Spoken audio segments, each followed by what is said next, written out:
Hey guys, welcome to part 2 of What If Naruto Was in Star Wars. If you enjoy the video, then like, share and subscribe, and also comment your thoughts, as it inspires me to make more such videos. And remember to check out my playlist section for other interesting stories. So let's get started. Chapter 7, Indulgence. Unto all things an end there always is. And a beginning. Always a beginning. Grand Master Yoda. Indulgence. Later that night, Carr slept. And as he slept, he dreamed of the past. In the dream he was as he had been years before, 1 week before the first Jedi incursion, just before he had become Sith. Back when he was still a Jonin, still Uzumaki Naruto. It was evening, the moon hanging round and full over his head, casting its baleful light down upon him as he stood outside the haiga compound. Wreathed in black vestment, he was knowing at long last the time of his sacrifice was finally at hand. After tonight, after he killed his weakness, he would take up the mantle of the Sith and fulfill his destiny. But he hesitated. He didn't want to. Some small part of him probably, what little remained of his common sense, was screaming at him, telling him to stop this madness, and end this insanity. It was his weakness, what remained of the boy he'd once been. The sob was deep and exhaled on a frustrated sigh. Do what must be done. His master's words stirred in his memory, coaxing him onward. Do not hesitate. Show no mercy. Looking back, she was the catalyst for all this. It was she who'd led him those ruins, she who revealed his mother's heritage, the legacy of Kushinas of his mother now extinct clan, wiped out by the order of Konoha. All of it was her doing. Long he had thought that they'd finally gained peace after crushing Obito and Madara in the Fourth Shinobi War. How wrong he had been. He had only ended another war, not established peace. She was right about one thing: so long as there were weak rulers, there would always be strife in this world. Only rule by the strong could preserve the peace. Tonight, he would give birth to that order by killing the one thing that made him weak. Fury surged through him like an angry tide, stirred in his veins, planting the first seeds of fear of the guards at his approach. 3 men they were, not one of them a match for the power he now wielded. A power that he now brought to bear upon these fools, these 3 haiga who thought they could defeat him with their hands alone. He bristled with anticipation, just as they shivered in suspicion. Halt! The lead guard demanded. What business do you have here? Hinata. When he spoke, the words were little more than a dry rasp. Where is she? The man scoffed, his lips curled into an upturned sneer. That is no concern of yours minus. His words died away into a whisper as Naruto raised his gaze, revealing sick, yellow eyes within the cowl. The guards shrank back from him. What are you? The blonde hissed. I am your aunt. The last word hung in the air, frozen in time, as Naruto drew on the force and augmented his speed. The curved hilt of his lightsaber, completed only a day before, filled his hand, and its red line split the air. He crosscut guard before him, putting a black canyon in his chest, continued the swing through the guard on his left, and with his left hand used a blast of power to drive the third guard into the compound gates hard enough to crush bones and kill him, granting the aspiring Sith Lord entry to the complex. A host of men and women rushed to greet him with a hail of kunai. The apprentice raised his hand, and there they hung suspended in the air. An errant gesture sent them flying back from whence they came, ramming each deadly dagger to the hilt and flesh. Their flak jackets did not protect them, it only made their deaths a slow one. Lightning leapt from his fingertips, electrifying those few unlucky enough to survive the initial barrage. Tendrils of unholy power, mastered from Darth Bane's holocron, they spared no one. These were haiga after all, they knew little, if anything, of long-range combat. Those that did were swiftly dispatched with his lightsaber, or force-choked to death in short order. He spared none. All those who dared oppose him were cut down in a most brutal fashion, mere impediments in his progress, as he stalked the halls of the compound seeking the one he sought, sparing none. What would Neji have thought of this, he wondered? Would his old friend have seen the wisdom in the destruction of his clan? Probably not. That's far enough, boy. Naruto half turned to regard the one who had spoken, found himself staring into the steel-colored eyes of the one man he had hoped not to face this night. Haishi haiga. The head of the Haiga clan stood facing him across the hall, clad not in the white garments of his clan, but in vestments Naruto recognized from Bane's holocron. The robes of a Jedi. He clutched a single silver cylinder in his right hand, his aging fingers knotted tightly around the device. Naruto arched an eyebrow. That couldn't possibly be. Ah. As if to confirm his suspicions, the man ignited it, and a venerable snap hiss filled the halls of the Haiga compound, rumbling like thunder in the form of a blazing blue blade, bursting into life from the hilt. Naruto ignited his own weapon, his blood singing at the sight of the blade, and with it came a touch of true fear. Now it all made sense. Why he felt such a strong connection to Hinata in the Force. Her father was a Jedi, the polar opposite of his master. He knew not the who, what, when, where, or why, but he suddenly found it incredibly ironic. It was fitting that a Jedi tried to stop him here tonight, on what would prove to be the night of his ascension to the Sith. To order. To peace. Your family's just full of surprises, isn't it? He shook his head and raised his blade in a lateral stance, inviting the elder to attack. Although most of them are dead. He remained wary of this man, and rightfully so. He was cautious, not knowing if haishi was self-taught as Kirena was, if he served another, or worse, if there were still more Jedi abound. Regardless, some small part of him relished the idea of such a challenge, the first true chance to test himself against a truly worthy foe. Haishi did not rise to take the bait, his mouth remained set in a grim line. Naruto sighed. I don't expect you to understand why I'm doing this. And he didn't, though he expected Haishi to fight to the last, regardless. I understand enough. They closed on one another then, their blades colliding in saber lock, sparks skittering across their swords. You're here for my daughter, he growled as they strove against one another, each seeking the advantage, striving for the upper hand. You mean to try and take her from me, as you did Hanabi? Close enough, Naruto mused as they separated. It wasn't his fault that Hinata's younger sister happened to share a strong sensitivity to the Force. Not his fault, she was jealous of her sister. And certainly not his fault that Hanabi had gone to his side, and begged to be trained as he was being trained. She would make a fine apprentice, someday, when he overthrew his master. But he wasn't here to corrupt Hinata. He knew now that was impossible. She was too good, too much of the light, and whenever he was in her presence, she did the unspeakable. She made him regret the path he was taking, made him second-guess this willful descent into darkness for the sake of the greater good. That had to end. So too did this duel. Eschewing speed and gracefulness for power, Naruto drove forward, battering the aging haiga backwards with powerful strikes, utilizing the one thing this old man lacked when it came to dueling. Training. Sweeping his counterstroke aside, he drove his elbow into Haishi's face and shattered his nose, stunning him. The Jedi tried to raise his blade in a desperate parry, trying to deflect that overhand slice he knew was coming on. Not quick enough. Too late, he was already there, thrusting his lightsaber up and under the Jedi's guard, severing the man's sword arm at the elbow. Haishi did not scream, because Naruto didn't give him that chance. He completed the thrust and turned it into a swing, severing his remaining arm, reaching up to catch the falling hilt, and igniting it before it could fall. He crisscrossed the sabers, red and blue, at the man's throat, forcing him to his knees. Haishi gaped up at him, his resolve crumbling in wake of his defeat. They peered at one another for a moment, Jedi and Sith, the light and the dark, polar opposites. In that instant, Naruto realized the Jedi were another weakness in the Force. Mercy. He begged. One that must be eliminated. The apprentice shook his head. That is not the Sith way. Naruto scissored the blades together, severing the Haiga's head from his shoulders, decapitating Haishi in the time that it took for the once venerable elder to realize he'd lost much more than the duel. Naruto caught the man's head with the force and stared at it, savoring its final moments, as though actually expecting a reply.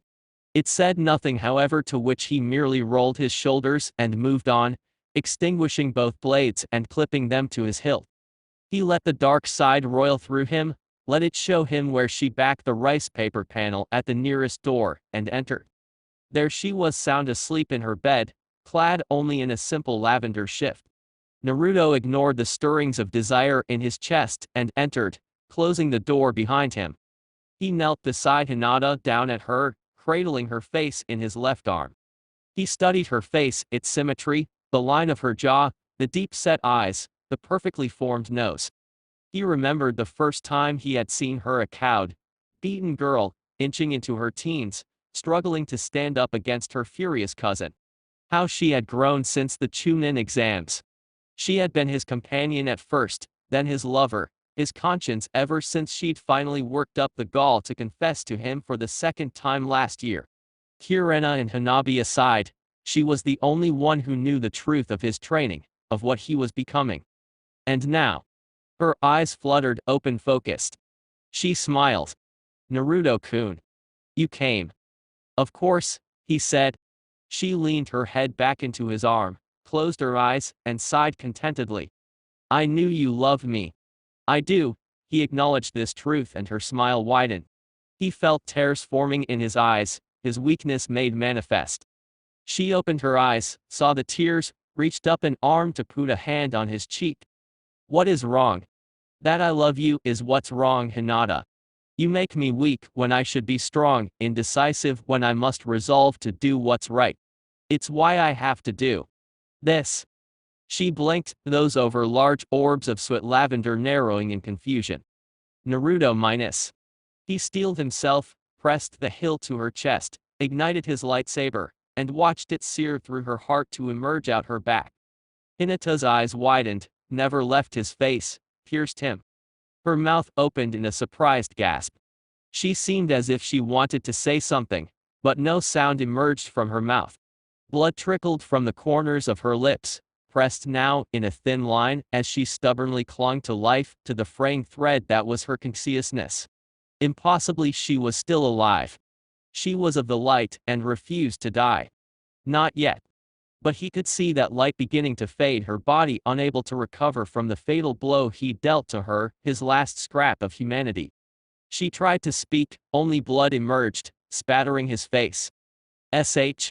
Naruto hushed, cupping her cheek with his free hand, driving the blade deeper with the other. Don't fight it, Hinata. Just let go. She was fading now, swiftly, managing only 2 words. But why? You don't need to understand. Naruto pressed his lips to hers in a soft, chaste kiss. They were oh so cold, reminding himself of how they felt in her very last moment. But know this, your death will save billions, maybe even more. Everything I do from here on out will be in memory of you, to make certain no one will ever have to suffer through the same hell that you did. As he spoke these words, her gaze softened as if even in death, she somehow understood what he was doing, that she accepted her death as part of the grand plan. He wanted to believe that, told himself it must be true. And then to his amazement, she reached up again, cupping his cheek. Even so. She coughed up blood. Naruto lowered his ear to her lips, determined to remember her last words, to burn them into the back of his brain. I will always love. Y minus. And then it was over and she was gone. Her head lolled to the side, the life leaching from her eyes until finally, Naruto could no longer feel her in the fosse. It was done then. He deactivated his blade and stood, willing himself to look at her corpse and feel. Nothing. He could no longer afford a conscience or a weakness, not if he was to do what must be done. He could serve only one master. And Hinata was not that master. He stood over her body until his tears dried.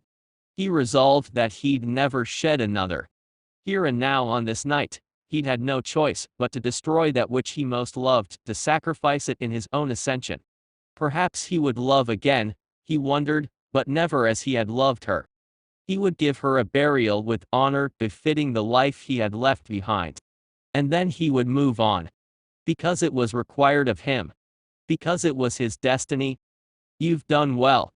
Naruto bit back a snarl as a cloaked figure detached itself from the shadows behind him. She'd been watching after all. Observing him the entire time, waiting to see if he went through with it. Stepping over the haiga guardsmen and women as though they were just that, mere potholes in their plan, Kirena tugged back her hood and surveyed the destruction her apprentice had wrought. Her once crimson orbs were now an odd and ungodly shade of saffron rooting him where he stood. They'd always been this way, he realized, he'd just never seen through the genjutsu. Until now. Naruto nodded his head in subservience. Thank you, master. Kirena smiled back at him, all sweetness and softness. As though she hadn't had any hand in this. And in a way, she hadn't. He had been the one to kill Hinata, she'd merely goaded him into it, demanded that he take action and eliminate his weakness.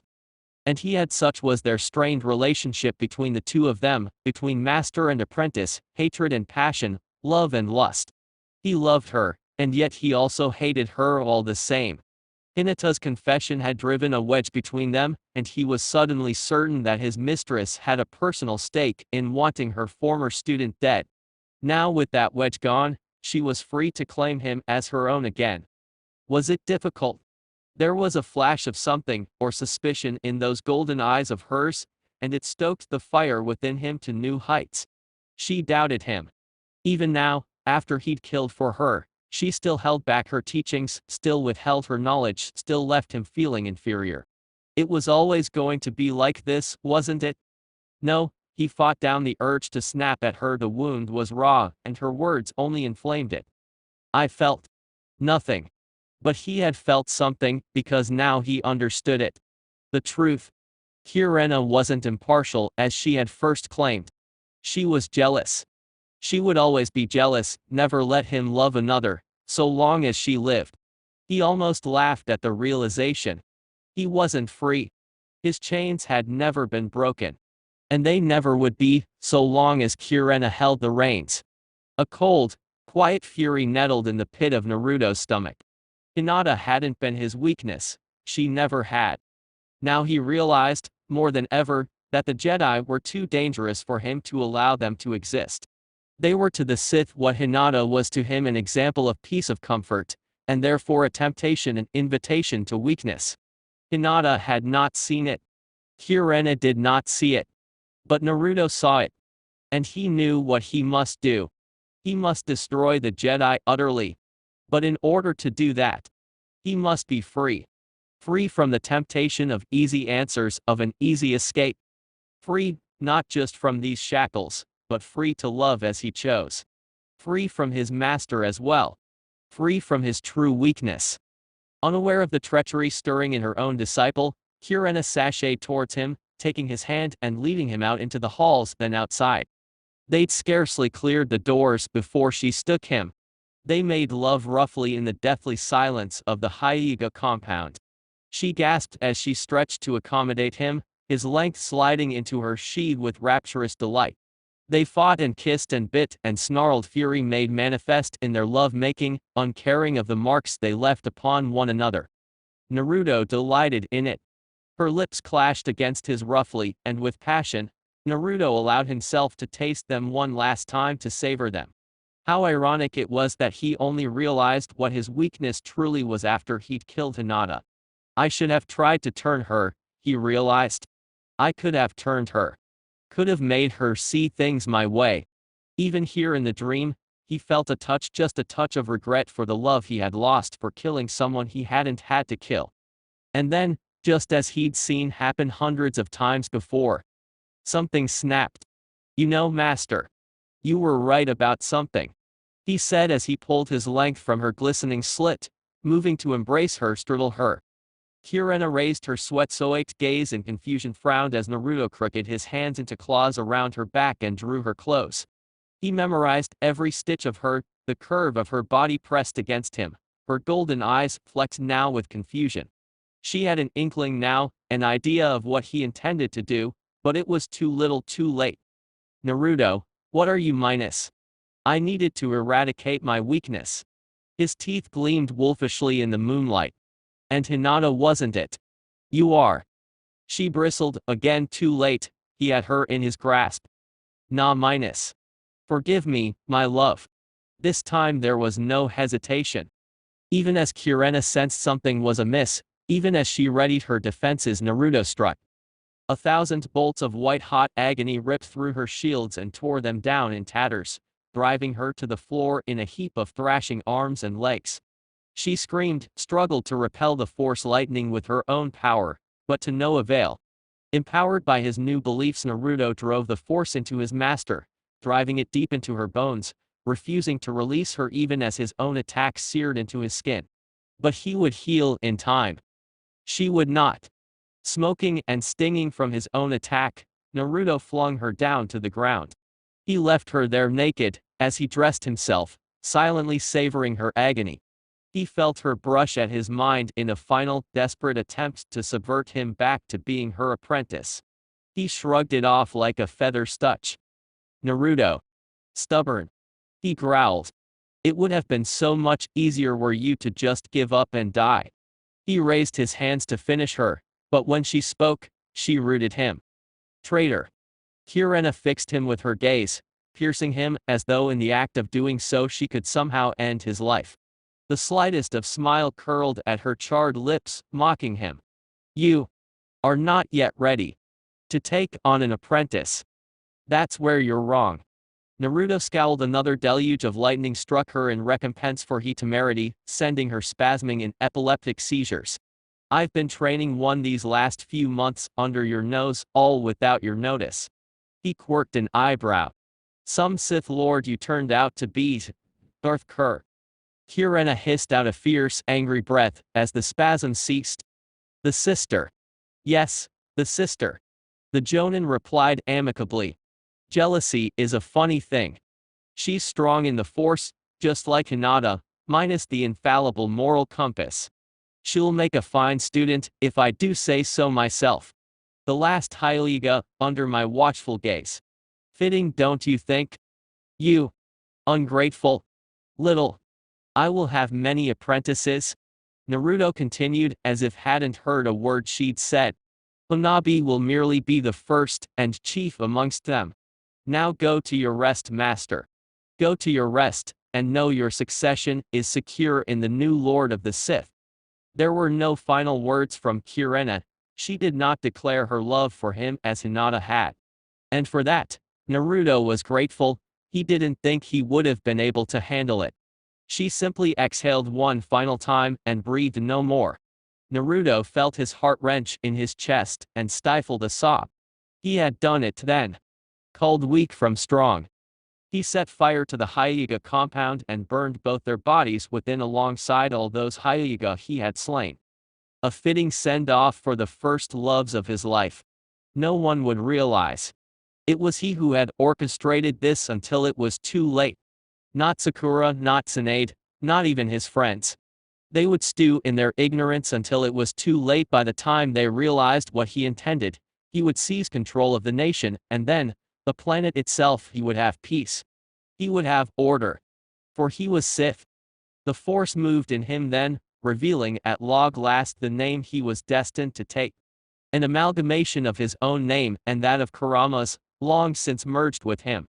Carr. He said to the fires, raising his hands in unspoken benediction.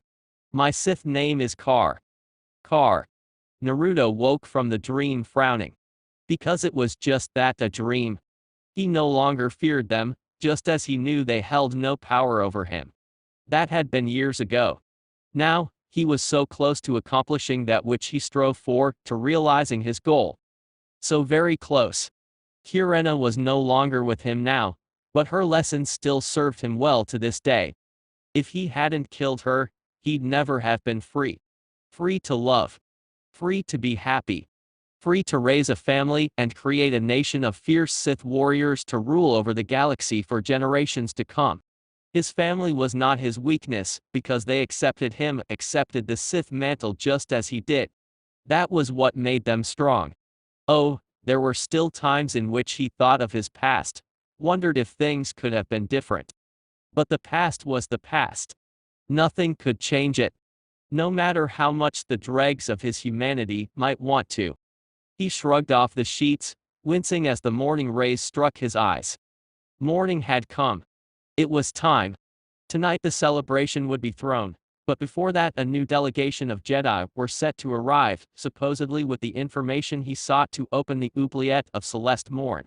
Then, and only then once she was free would his plan be launched. He had a few hours yet to make the final preparations, he reminded himself as he rose from his cot and dressed. Even so, the anticipation did abate in the slightest. Today would change everything. My lord? Naruto shook his head, clearing the last of the cobwebs from his eyes. He found himself facing a bronze-skinned Iridonian Zabrak, her body wrapped in light vestments, her jade eyes slightly widened at the sight of the shirtless Sith Lord. Naruto didn't fault her for gawping. Years of lightsaber training had added a fine layer of muscle to his once lean physique. Carr permitted himself a slight smile as he donned his tunic and robes. He'd never admit it aloud, but he secretly relished this attention. Is there a problem, Cass? Cass Todd was one of the 50 few survivors that had withstood yesterday's purge, and one Carr had long since had an eye on. She'd been captured and converted to his way of thinking shortly after her master made an ill-fated attempt on his life. Such a pity about that, and in killing her master, he'd seduced her to the dark side, proving its superiority over the light. That she had survived his tests with only a few superficial wounds said much for her potential. Cass. Naruto repeated, more forcibly this time. The Zabrak sputtered a moment longer, before regaining her composure. Lady Hanabi has returned as per your instruction. She also wishes to report that another Jedi envoy will arrive shortly. Naruto didn't have to ask how Cass knew this. His first and foremost apprentice had been tasked with observing the Jedi movements for the last 3 months. It was simply basic knowledge. The last haiga was well trained in the subtle nuances of deception and subterfuge. Add to that, the shinobi techniques to henge or disguise on self, and you had the perfect infiltrator. Foolish Jedi, they weren't even remotely aware that they had a spy in their midst. Good, good. He found himself nodding, rising to meet her. I'll greet her at the landing pad. Cass fidgeted nervously at his approach. It didn't take Naruto long to realize why she'd flinched. He could feel a dark presence approaching, intruding upon his solace like a heavy stone. Actually, Cass began. I'm already here. Carr stifled a snicker as Hanabi haiga roughly nudged the younger woman aside, and stepped into the bedroom. She had not been present at his culling of the apprentices, and with good reason. She alone was above reproach. He knew full well his first student had the skills to succeed him when the time came. In many ways she resembled her deceased sister, dark, midnight tresses framing eyes of lavender and pearl, but that was where the resemblance ended. She'd grown past Hinata in more ways than one, stepping out her dead sister's shadow with each year until she could truly be considered her own person. Hanabi strode into the room with slow, confident strides, arrogant where her sister had been meek. A saber staff, her weapon of preferred choice, hung at her back, rocking with each undulating movement of her full hips, swaying with every step. There was a hunger in her gaze as she saw him, a burning desire stoked by 90 days of not being by his side. Her tongue flitted between those full lips teasingly. And then she saw Cass. Her eyes flicked to Zabrakina, then to Naruto, and back again, in clear dismissal. Leave us, she commanded imperiously. Cass bristled, her eyes flashing a dangerous shade of yellow. I don't take orders from you. Oh. The haiga heiress bristled, stepping up to the shorter woman. Would you rather I throttle and throw you out of the room myself? Ladies. Naruto uttered one word, but that word was laid with such anger that both women were taken aback. We'll talk later, Cass. He promised. I expect you to keep up your Juo form. Yes, master. The Zabrak performed a bow, and with a lingering, scathing glare at Hanabi left the room. Hanabi pouted. That was rude, Naruto said without preamble as the door closed behind them. Did you have to do that? I've been gone for 3 months, and this is how you welcome me back. She draped both arms round his neck. Do you have any idea how fucking horny I am? Yes. There was another sharp contrast. Hanabi had a mouth on her. And she liked to use it. In more ways than one. Well, I just woke up, so His words were cut short as Hanabi closed the distan and pressed her lips against his. Lips so different from his own, softer as soft as rose petals, fuller, holding him in thrall at very first brush. Naruto pulled back in rapture, marveling, and then he went in again. Marveled anew at the decadence of her. Then again, and this time moaning, she opened for him. Her tongue rolled against his, bringing with it the tastes of summer berries dipped in cream, newly blooming roses, and sultry midnights. He dipped lower still, face brushing against hers, and she came alive in his arms, lurching up from the bed to meet him, wrapping her arms round his neck with a plaintive cry. As focused on her as he was able to follow her lead. When her tongue thrust, he knew to meet it. When her tongue retreated, he knew to chase it. He relished every new experience, growling with a sudden desire for more. More. Everything. Her fingers slicked through his hair, decadent sensations dancing over his scalp, tickling skin that had never before been touched by another's hands. Up. A demand.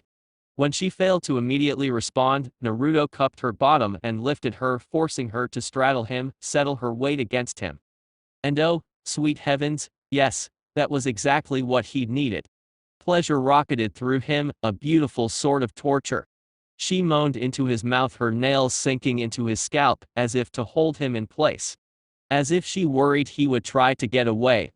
Never would he do such a thing. He was lost, tied only to the woman in his lap, and glad for it. Except the new position was no longer the blessing he'd thought. He ached. Needed her. Now. Close. She hissed between kisses. Off now. Off. Naruto asked, leaving the moniker unspoken. Off, please. She pined, her voice pitching into a sultry purr as she pulled at his clothes. Master. Hearing his name on her lips, uttered so breathlessly, filled him with a sense of possession. Mine. And still, he held himself back, taking her in, allowing his desire to reach a feverish pitch. He observed every curve that was her body, stretched taut in desire beneath. Her breasts smashed against his chest, causing a brand new ache. He wanted to feel her against him, skin to skin, no barriers. He released her long enough to rip his coat down the middle and jerk his arms free of the fabric, allowing what was left to flutter to the floor. He thought to do the same to Hanabi's garments. Indeed, his fingers tightened around the hem of her shirt before he could think to stop them and began tearing free the fabric, to Hanabi's delight. God, I missed this. She moaned as his lips found her neck, kissing it delicately. Never send me away again, all right? Naruto had no words for that. He couldn't have found them even if he tried. Instead, he nodded. He released one hand from captivity to lift the hem of her shirt. She raised her arms and took her lips from his, allowing him to pull the remainder of the garment the rest of the way over her head. Hanabi's skin was a mesmerizing shade of alabaster and his a lighter tan. It was such a delicious contrast, inflaming the spark of desire to yet another feverish degree. She was beautiful. Oh, was she beautiful? Naruto was shaking as he cupped her breasts, marveling that they could be so heavy and yet so soft. He was struck by the sudden urge to kiss them. He acted upon that urge.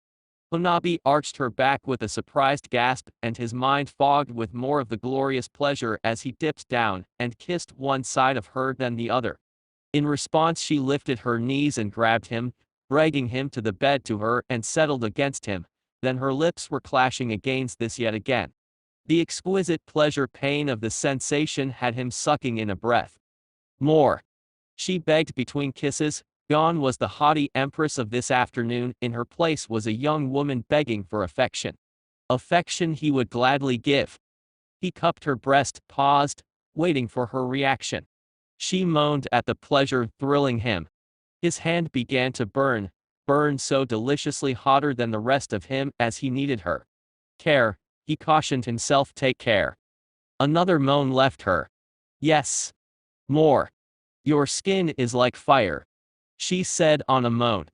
More, master. More minus. A soft chime interrupted their passion. Naruto groaned. Sith spit. That would be the Jedi, wouldn't it? Hanabi snarled. They're early. The words were barely a hiss. I swear to Kami, if you get off me minus. Too late, Naruto rolled off of her, braving her with the lightest kiss. I'll just be a moment, he promised, dragging his cloak and vestments on. Don't you dare. Wham! The door slammed shut behind him. Great, she muttered. Now I'm wet and horny. Several minutes later, Darth Carr watched the shuttle descend from orbit, feigning detached interest.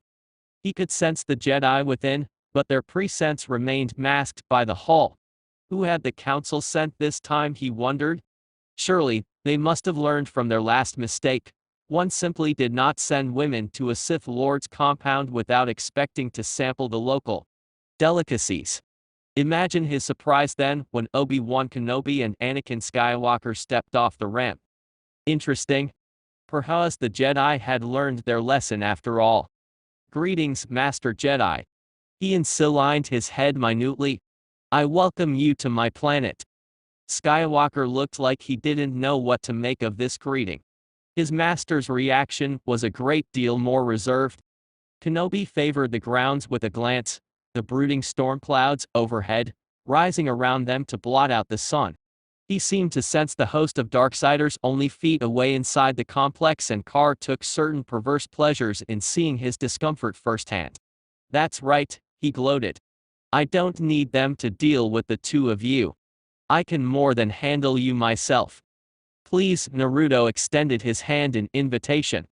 Come inside. I give you my word, you will not be harmed. I'd rather conduct negotiations outside, if you don't mind. Very well. Inwardly, Carr cursed. Kenobi knew better than. Amusing. Carr contemplated as he beheld Kenobi and Skywalker. It seems the Jedi are nothing if not dogged in their persistence. I presume you have it, then. He spoke not of them, rather, the item contained sure to be contained within their transport. We have nothing for you. Anakin replied, his sword hand twitching toward his lightsaber. Be mindful of your feelings, Anakin, Obi-Wan warned. They betray you.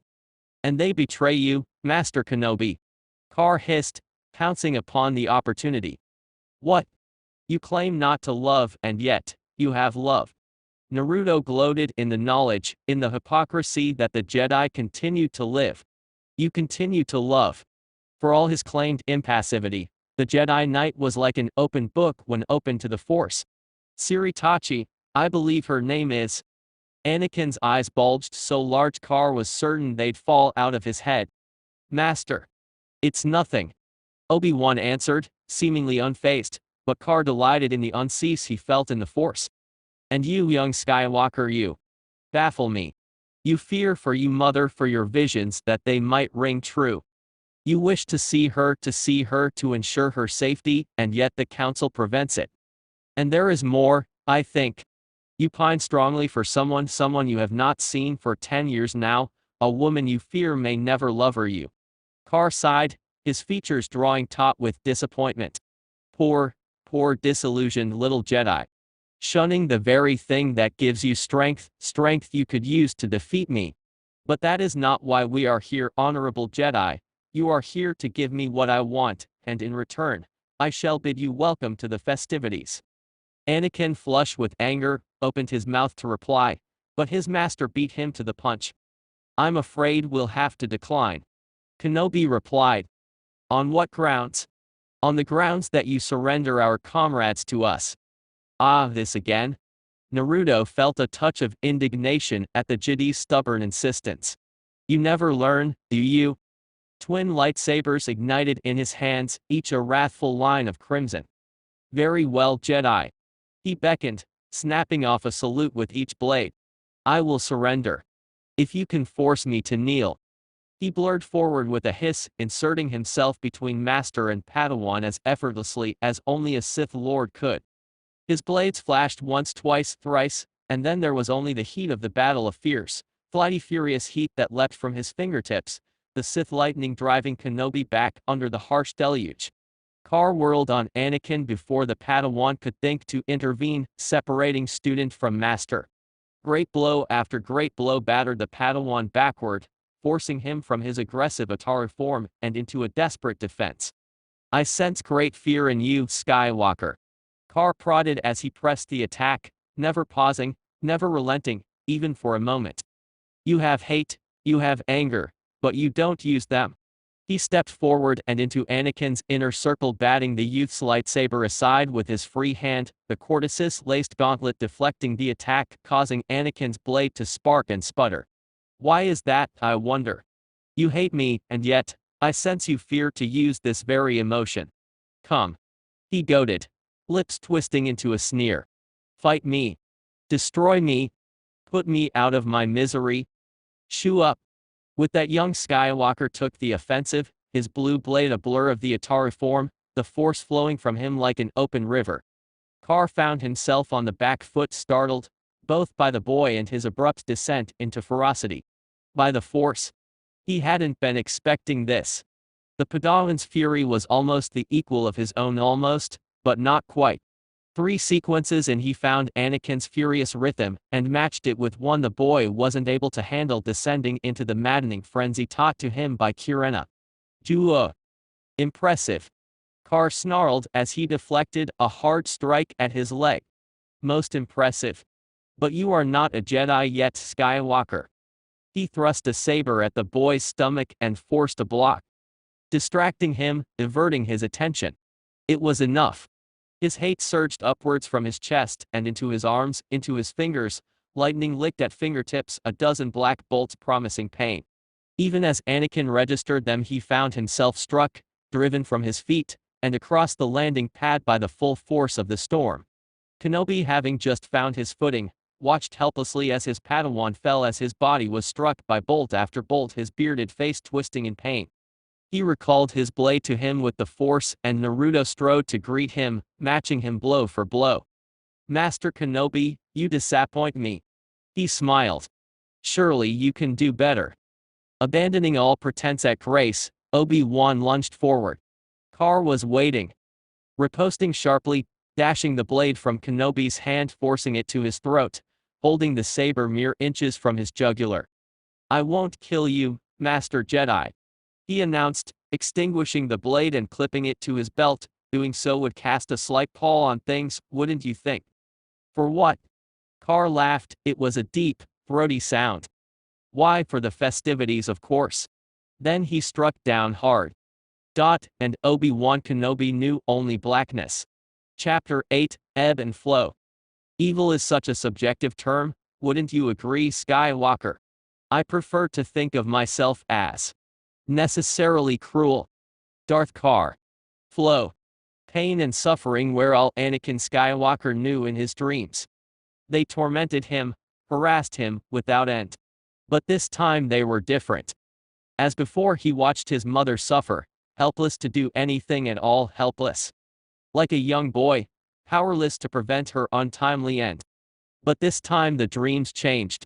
Someone strode amidst his nightmares, a man with golden eyes, his features hidden behind a cowl blacker than the night itself. He bore a crimson saber in hand, and with that saber, cut the nightmares down one by one. Anakin half expected the dream to plunge back into a nightmare, but no, in this dream, the gold-kneed man executed all those who sought to hurt his mother with swift, ruthless precision, sparing no one. Those eerie yellow orbs burned like a brand in the black, cutting down everyone and everything until at last, all the phantoms were slain. Skywalker watched, mystified, as the specter in black extinguished his lightsaber and clipped it to his belt, then extended a hand in offering to his mother. She gazed up at him for a long, terrifying moment, and then slowly, tentatively, reached for him.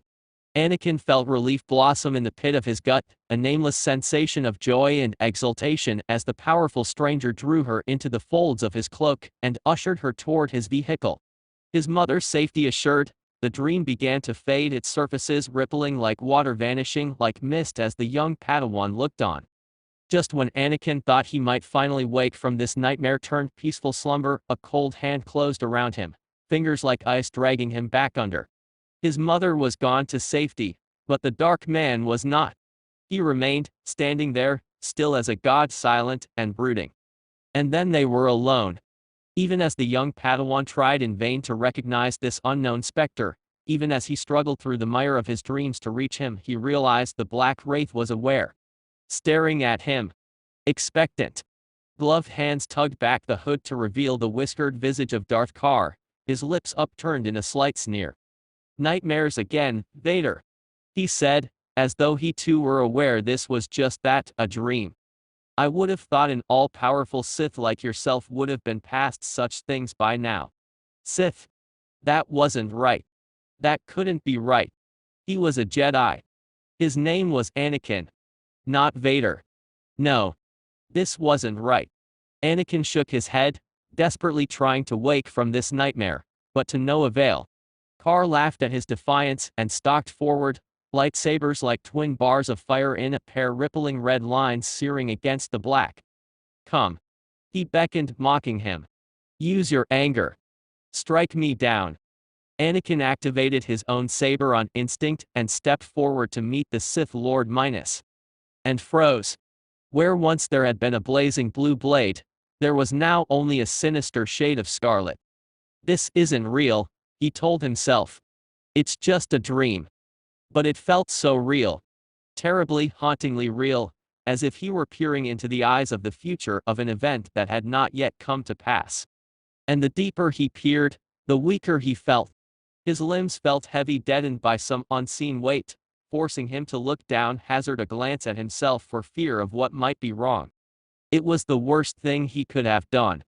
In place of his legs and arms were mechanical limbs, wreathed in a suit of black armor. A dull, deafening respirator drove his lungs onward in deep breaths that he could not bring himself to stop, and he suddenly realized he was wearing a helmet, that god-awful helmet. "No." He gasped, his voice hollow and hoarse. "What is this? What have you done?" "I haven't done anything." Carr's Dreamself laughed again. It was a deep, throaty sound. "This is what you will become, without my interference." And still the specter advanced. Drawing closer, coming nearer. "A powerful Sith you will become in time, young Skywalker." The dream Carr became something else, something horrible, a nameless terror Anakin daren't give name to. Its words were deep and dark, laden with sinister intent. "Admit it. You want to give in. You want to feel the anger. You want to hate. Just look at what the Jedi have done to you. But we can't have that now, can we?" The saber descended in a decapitating arc toward Anakin's head. Gah.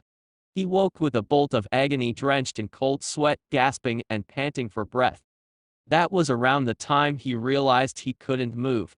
His lightsaber was gone, his arms and legs, blessedly made of flesh and not metal, remained shackled firmly to the floor, denying him all pretense of movement. His cell was sparse and absent of any and all furnishings, preventing him from using the Force to effect his escape. His first thought did not become one of terror as he'd expected. Instead, he grudgingly admitted that Carr knew well what to do when it came to restraining Jedi. Anakin tried to call upon the Force to calm himself, but to no avail. The last vestiges of the nightmare still assailed him. Even so, he struggled to rally himself. He would not show weakness in the face of Carr. "Good morning, sunshine. Speak of the devil. You'll have to forgive the restraints." Naruto's voice remarked from somewhere overhead. "It's not that I don't trust you." There was a pause, deafening in its silence, broken only by Anakin's labored breathing. "Ah, screw it." Part of the wall split and separated before Anakin's very eyes, revealing the Sith Lord in all his menacing glory. Remarkably, he was unarmed save for his lightsaber, having foregone the cortices-laced armor and gauntlets, favoring a simple pair of slacks and a black tunic, over which he'd thrown a raven-colored cape in their place. Were it not for the golden eyes and sinister aura he exuded in the Force, Anakin would have thought him almost normal. But this man was not normal. He was Sith, he was evil, he was everything the Jedi opposed. He had to do something. Anything. His eyes fell upon the lightsaber, hanging loosely on Carr's belt. If he could just reach it. "I sincerely hope you don't find your accommodations too uncomfortable, Padawan." The Sith continued with a smile as he strode inside the bleak cell, exposing pearly white teeth. "You're not like Master Kenobi, or Shak Ti for that matter. There's a wildness in you." He chuckled, Seemingly unaware of the slight, twitching motion his lightsaber made as Anakin exerted himself in the Force. That makes you unpredictable and boy. It makes you dangerous. Perhaps even minus. Suddenly, and without warning, the Darth gestured and Skywalker felt the invisible fingers of the Force upon his windpipe. The Padawan gagged, his preemptive strike to seize the lightsaber brutally counteracted by the brutal vice upon his throat. Almost immediately, his vision began to blur as Carr tightened that hold, black spots speckling before his vision, his face beginning to purple, lungs shriveling as they were denied oxygen and air. His life flashed before. "I'm sorry, did I break your concentration?" He sneered. "Good. Do that again, and I'll break your neck like a toothpick. Understand?" Anakin managed a nod, and earned a smile in recompense for his temerity. "And here, I thought you were a slow learner." Just like that, the vice around his throat fell away. "Let's face it, Skywalker. I really don't trust you." Carr approached him with languid strides, the wall slotting shut behind him. "Everything I see here, everything I sense and feel tells me that you're going to grow up to be a major pain in my ass someday. And I can't have that. See, I've got plans for this galaxy. Big plans. Plans that you and your little Jedi friends don't factor into. As long you exist, so long as you continue to meddle in my affairs, there can never be peace. This galaxy can't have that either. One war after another, cropping up every generation, all those lives being lost. We can't have that, you and I. Can't have that." The nightmare came roaring back with startling clarity, and young Skywalker was suddenly, vividly aware that the Sith Lord didn't need his lightsaber to end him. Bound as he was now, Carr could kill him in 1,000 different ways, choke him with the Force electrocution, or he could simply reach out and wrap both hands around his throat. And there was nothing he could do to stop him. He would be forced to lie there, helpless, left to die in endless, unimaginable ways as the Sith Lord ruffled his hair. "So let's try to get along, nah." Carr was smiling down at him in an almost brotherly way, a stark contrast to what Anakin had seen of him in the dream. "You tell me what I want to know about the oubliette, and I'll let you speak with your mother. Sound fair?" He turned and paced away, leaving him with his thoughts. He didn't wait long. Anakin bristled, the dregs of his nightmares coming to the fore once more. "My mother. Ah yes. Your mother." Carr sighed, resuming his pacing. "Shmi Skywalker, I believe her name was. Left behind in slavery, all those years ago. Whatever became of her, I wonder." Ignoring the youth's disbelieving stare, the Darth continued. "Tell me then, Anakin, how long has it been since you were knocked out?" That golden gaze met his own and held it, drew it toward a slit in the Durasteel wall. "It's nearly evening now, is it not? In that time I paid a brief visit to that dust ball of a planet you call your home in Tatooine." No, that wasn't possible. Obi-Wan was the only living person who knew of his mother. Him and Supreme Chancellor Palpatine. And Anakin knew neither would ever tell a Sith Lord about her. "No need to doubt yourself." Naruto waved his concerns aside with a sigh. "Neither of them betrayed you." Despite all the darkness that enshrouded him, there was a ring of truth to the man's words. Anakin exhaled in visible relief. "You were right to fear for your mother," Carr continued. "I arrived just in time to prevent her from being carried off by a band of sand people. She's quite safe with her husband, Klieg, and his family. Did you know he freed and married her, my boy? But I took some precautionary measures, just in case." Anakin couldn't help it. He flinched, and Carr pounced on his moment of weakness. "You know, I'm telling the truth, but you're afraid. What if it's a trap? What if I'm trying to manipulate you?" Carr hung over him a moment longer, then lurched back with a scoffing sigh. "Your paranoia betrays you. You'll not believe me, at least, not my words. I could explain my reasons for doing so, but you're not likely to believe a Sith, are you? So in the very likely case that you still doubt me, I'll give you 2 minutes, free of charge, my boy." He tossed a small discus into Anakin's lap. The Padawan frowned at it. "Oh, of course." Carr chuckled to himself. "How rude of me. Ahem, He coughed into a fist. Would you kindly give him back his arms? Naruto spoke these words to someone outside their cell, and the force cuffs holding Anakin's arms fell away, allowing the young Jedi to free his arms. Slowly, tentatively, he reached for the disc and triggered it, eliciting a soft flare of blue, holographic light. Imagine his surprise when a small hologram of Shi Skywalker flared into life. Annie. Mom. Anakin felt his heart lurch into his throat. She was all right. She was safe. Oh, Annie. Her gasp, a spark of genuine delight cut through him like a knife. It is you. Look how you've grown. Are you safe? The words poured out of him in an outwelling of relief. He could feel the tears of joy streaming down his face.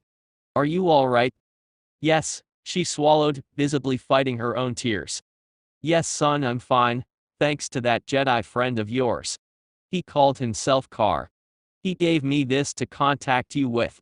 She pantomimed a gesture, holding up that same circular device as the one he held in his own hands, the discus that allowed her to commune with him across countless parsecs and even here in this shielded compound.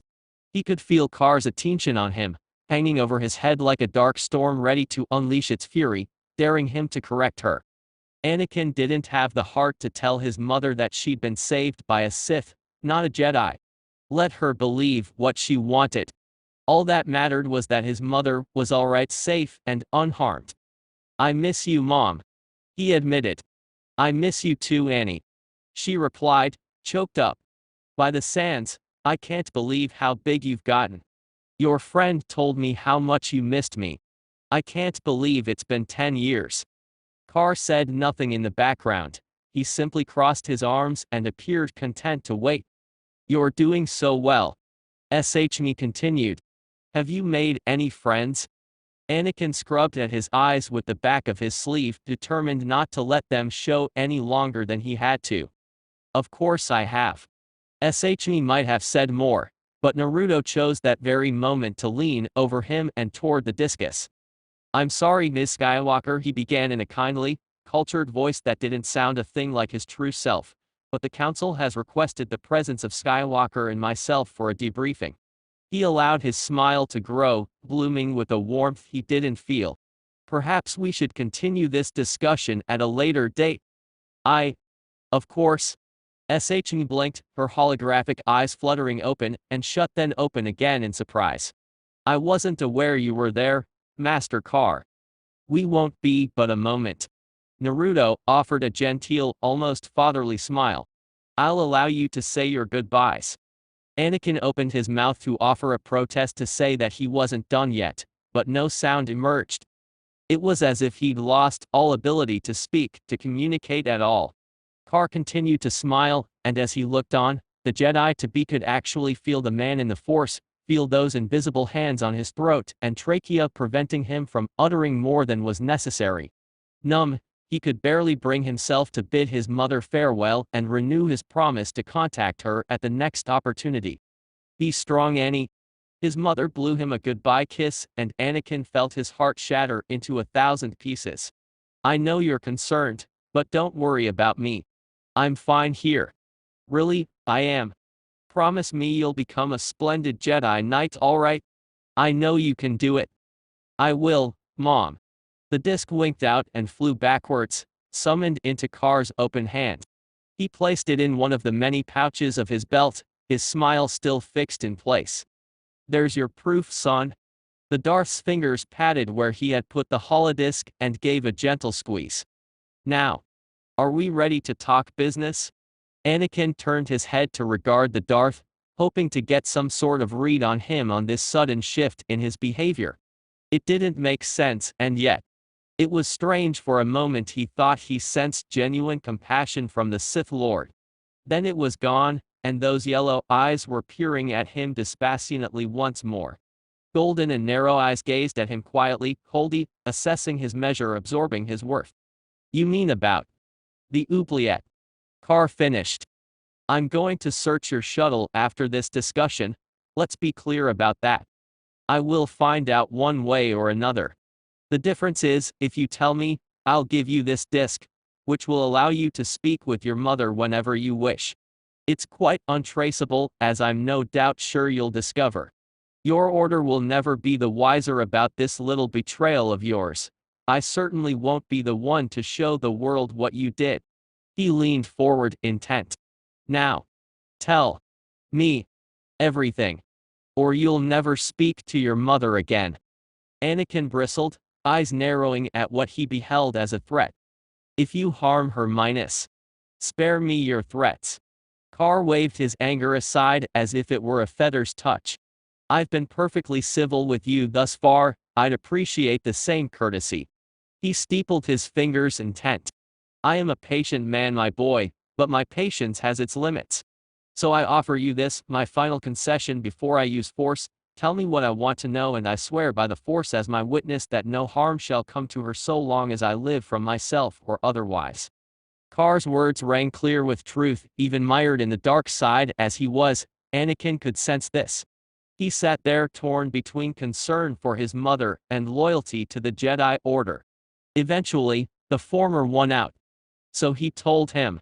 In halting tones, Anakin Skywalker explained little he knew of the mysterious Jebel box, and what it contained, of how he believed it would be opened. When he had finished, Carr grasped him by the shoulders and peered deep into his eyes, into the very depths of his soul. "I believe you." Anakin barely even noticed it when the Sith released him and stepped back, leaning southward to prop himself against the wall. He didn't see his eyes drift shut, didn't notice his attention drift inward. He didn't care. It stung, it burned, to know that he had betrayed his order, however briefly, just because this man had rescued his mother, given him the chance to speak with her. It was tearing him apart. "What have I done?" "You've done the right thing," Carr murmured, tossing him the discus. "And I'm nothing if not a man of my word. I won't breathe a word to the council about our agreement." Somehow, that didn't make Anakin feel any better. Parsecs away on Coruscant, Supreme Chancellor Palpatine felt it. A subtle shift in the force surrounding Anakin Skywalker. Not a significant one, but a change had taken place nonetheless.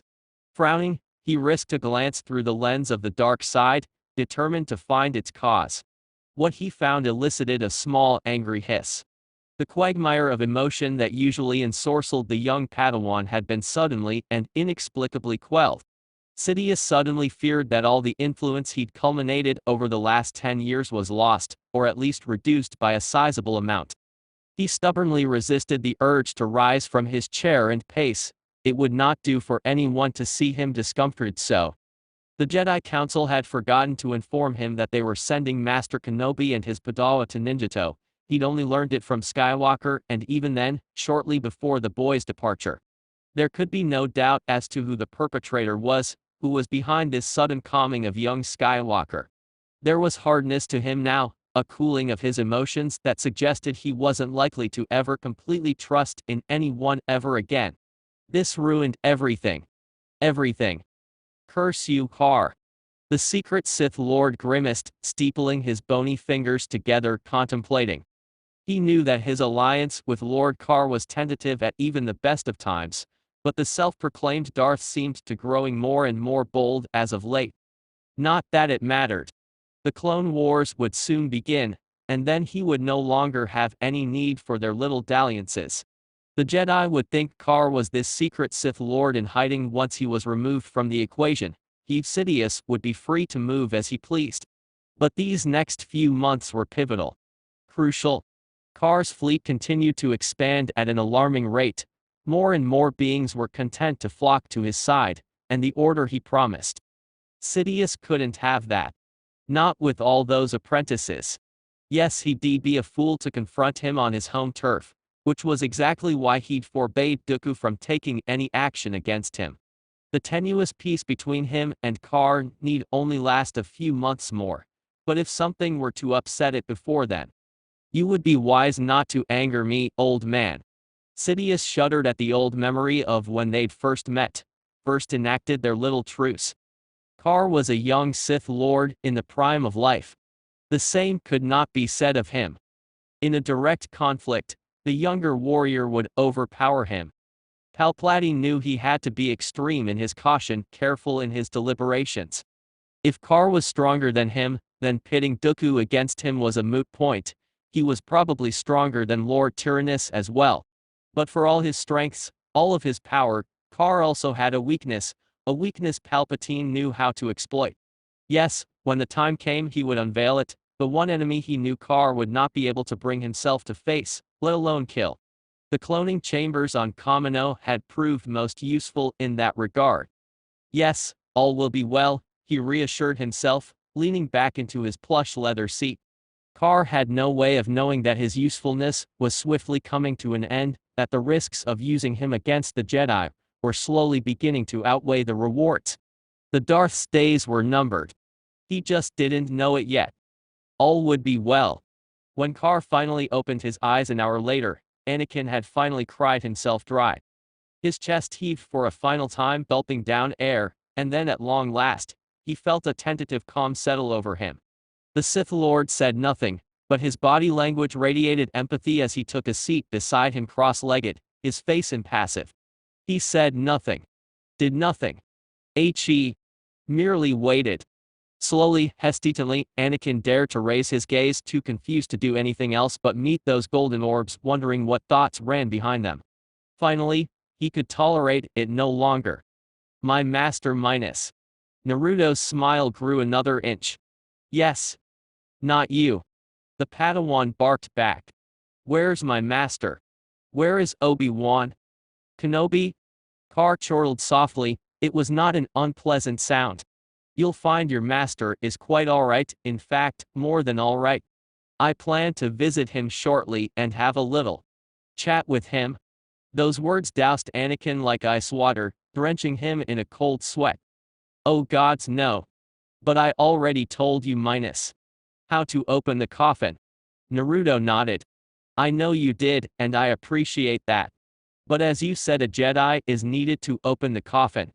And you, my dear boy, despite all appearances to the contrary, aren't quite there yet, so I'm afraid your master will have to do. You're evil. The words burst from Anakin's lips before he could stop them, spoken with less conviction than he felt. Would an evil man save an innocent? Carr didn't seem evil. Granted, he'd made him betray the order for a brief moment, but he sensed no satisfaction in the man standing before him. If anything, Carr seemed resolute, determined. Whatever his main goal was, he was intent to have it realized, even should it cost him his very life in the process. Naruto smiled. Somehow, it didn't reach his eyes. Evil is such a subjective term, don't you think, Skywalker? I prefer to think of myself as necessarily cruel. The Sith Lord levered himself off the wall with a shrug. I do whatever needs to be done in order to protect my family and friends as I see fit. Would you not do the same? Anakin opened his mouth to reply, hesitated. Carr chuckled. I thought so. Abruptly he reached for his lightsaber and ignited it, searing a red line between the two of them.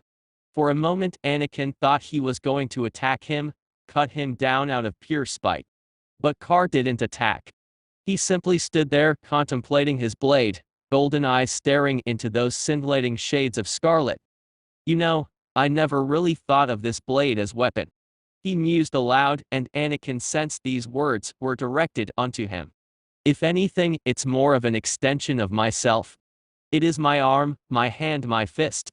A sword to cut down my enemies, a shield to defend what I deem to be precious. He raised his gaze and extinguished the saber, favoring him with a small smile as he did so. Wouldn't you agree? Anakin blinked. He'd never thought of it that way. He was always losing his lightsaber, or worse, breaking it. Never once had he thought of it as an extension of himself. Oh, he was proud to have crafted such a weapon, but until now he'd only ever thought of it as such. A weapon. Never a shield to protect his friends and family. It was a revelation of sorts. Sometimes compromise is necessary, Padawan. Even demanded. But enough of that. You won't be needing these anymore. With an errant gesture he unlocked Anakin's leg shackles. It wouldn't do for me to shackle up such an important guest. As Skywalker rubbed at his sore ankles, the Sith rose, standing to his full towering height. We'll have to get you a change of clothes for tonight, he said, indicating the charred state of the robes Anakin still wore, sullied and charred by the earlier deluge of Sith lightning. "Why are you doing this?" "It is for the greater good," Naruto replied. A principle the Jedi often use to justify their actions. "No." With a flare of his cape, the Dark Lord turned to depart. "I'll leave you to dwell on what I've said," he said, stealing a glance over his shoulder. "A guard will be along shortly to escort you to more comfortable quarters. Please don't try to escape. I expect to see you tonight at the festivities, my young friend. We have much to discuss, you and I." Without another word he stepped outside, and the wall slotted shut behind him. Ventress was there, waiting for him. Her violet eyes were narrow and scrutinizing. She could see he was perversely pleased with himself. Of course she could. He made no secret of his satisfaction, nor did he make any effort to hide it. That was what it meant to be Sith. To let your emotions strengthen you. It was what made them strong, and the Jedi weak. It was why deserved needed this iron-handled rule of the Sith of those who knew to weed out a threat before it took root, rather than allow it to spread its roots and take hold from within. "Something on your mind, my dear?" he asked, knowing he'd kept her waiting. "Jedi," she muttered blackly, pushing herself off the wall, bringing her porcelain-colored face mere inches from his own. "Their order is a fading light in the dark. Corrupt and arrogant. Why do you tolerate them?" "A fine question." Carr cupped her cheek, tracing his scarred fingers across her smooth skin in slow circles. "Tell me, why do you tolerate my other interests?" Her brow furrowed, and he knew at once that she knew of what, or rather whom he spoke: his frequent dalliances, apprentices, wives, and other lovers, all those to whom he devoted equal affection and passion. "They have their uses." Her response was frank, to the point, and more importantly truthful. She understood and accepted that she was not his only apprentice, that he would always accept and train others, so long as they had some aptitude in the dark gift. "But I fail to see what this has to do with those Jedi you've captured. You may have turned one of their Padawans, but the remainder are a threat." She gnashed her teeth, tight molars grinding in genuine anger. "We should eliminate them at once before they escape." "And what makes you think they will escape?" Carr had no qualms admitting that he'd purposely allowed Shock T to wander the facility unguarded. Because there was simply no need. He'd marked her earlier with both a tracker and the Flying Thunder God seal. If she were to attempt any sabotage or subterfuge, he would immediately be made aware of that, and put a stop to it. Kenobi and Skywalker were even less a threat than Asajj supposed them to be. Naruto wouldn't be releasing them from their cells until the festivities began a few hours from now. "They are Jedi," the Night Sister insisted emphatically, shaking herself free of his hands. "It is in their nature. Can't fault them for that." Carr shrugged and drew her closer to him. "But Skywalker? No, he won't try to escape.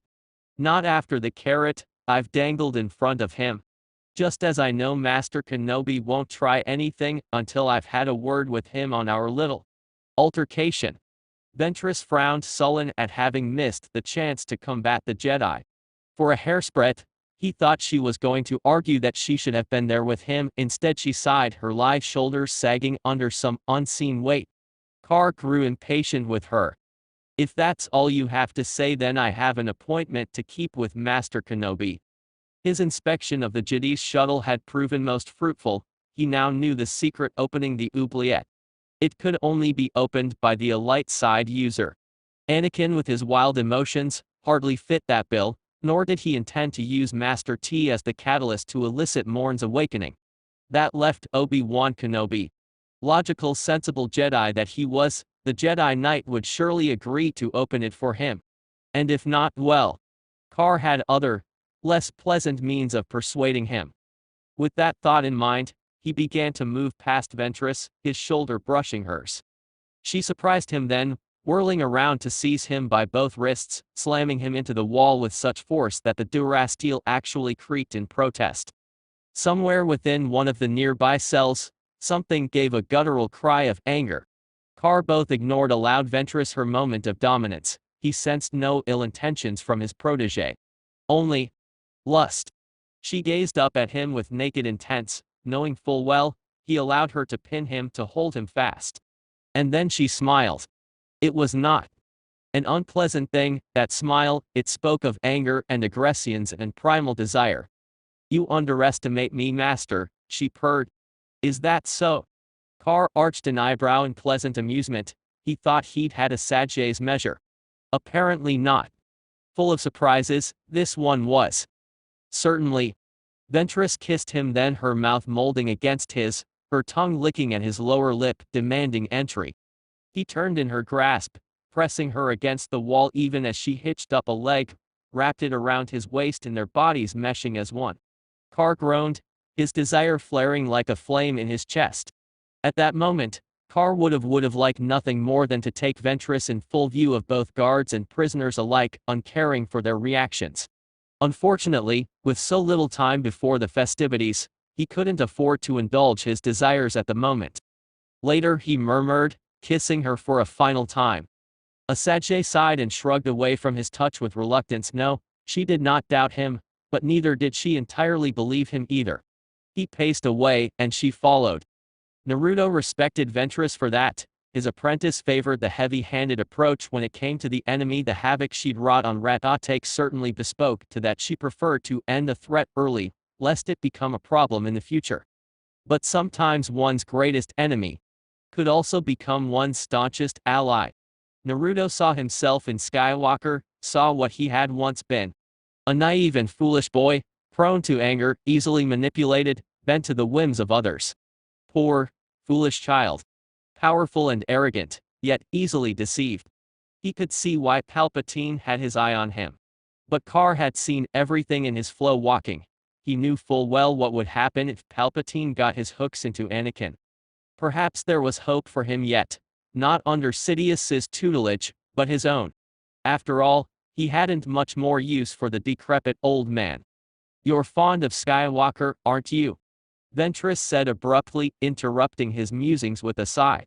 You truly think he won't try to escape after what you've done? Her words were mellifluous, but Carr could sense the undercurrent of anger stirring within them, demanding both an answer. She did not understand why they were waiting, why they had spared the Jedi, and she demanded to know why. My, aren't we cheeky today?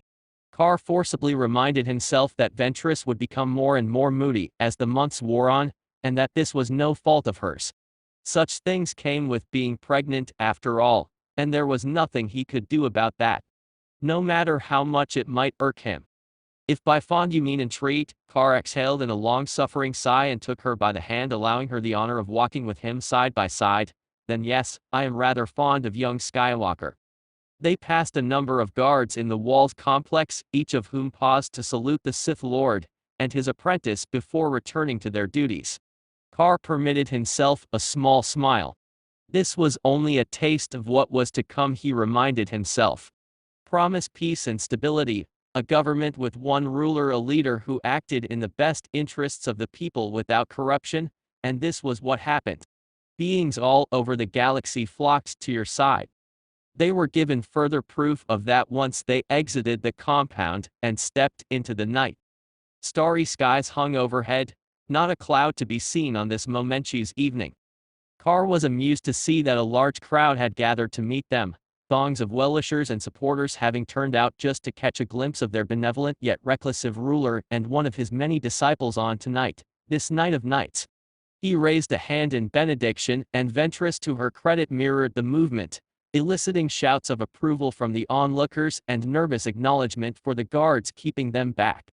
Carr did not fault them for their anxiety. With so many beings gathered at the gates, an assassination attempt was very likely. He sensed nothing from the force, however, only a nagging sense of unease. Someone must have been watching them, but he was unable to determine whether it was for ill or nil. Whomever they were, they seemed very intent on something. Or someone. Him. Ventress. Were they being targeted? Even as he contemplated pursuit, the presense faded into obscurity, leaving him alone. Carr fought the urge to break from the crowd and go after his unseen stalker. One glance at Asajj confirmed that the Night Sister had likewise sensed something was amiss. Keep your guard up, he whispered beneath his breath, he wouldn't be able to bear it. Something happened to her, if anything happened to one of his many loves. They passed through the gates of the manor to greetings of Lord Carr and Lady Ventress, each taken in turn. Preparations had already been made in the wake of their absence, and he offered a silent thanks to his head of security. Shikamaru certainly knew what he was doing. Many had turned out to see them. He noted with some surprise that his own shinobi forces were surprisingly in the minority tonight. Whether that bode ill or not remained to be seen. Still, to think so many had turned out tonight. What did it matter if he claimed to be Sith?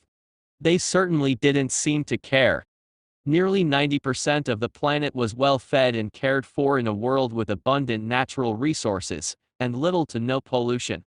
There was no violence. There was no crime. They wanted for naught.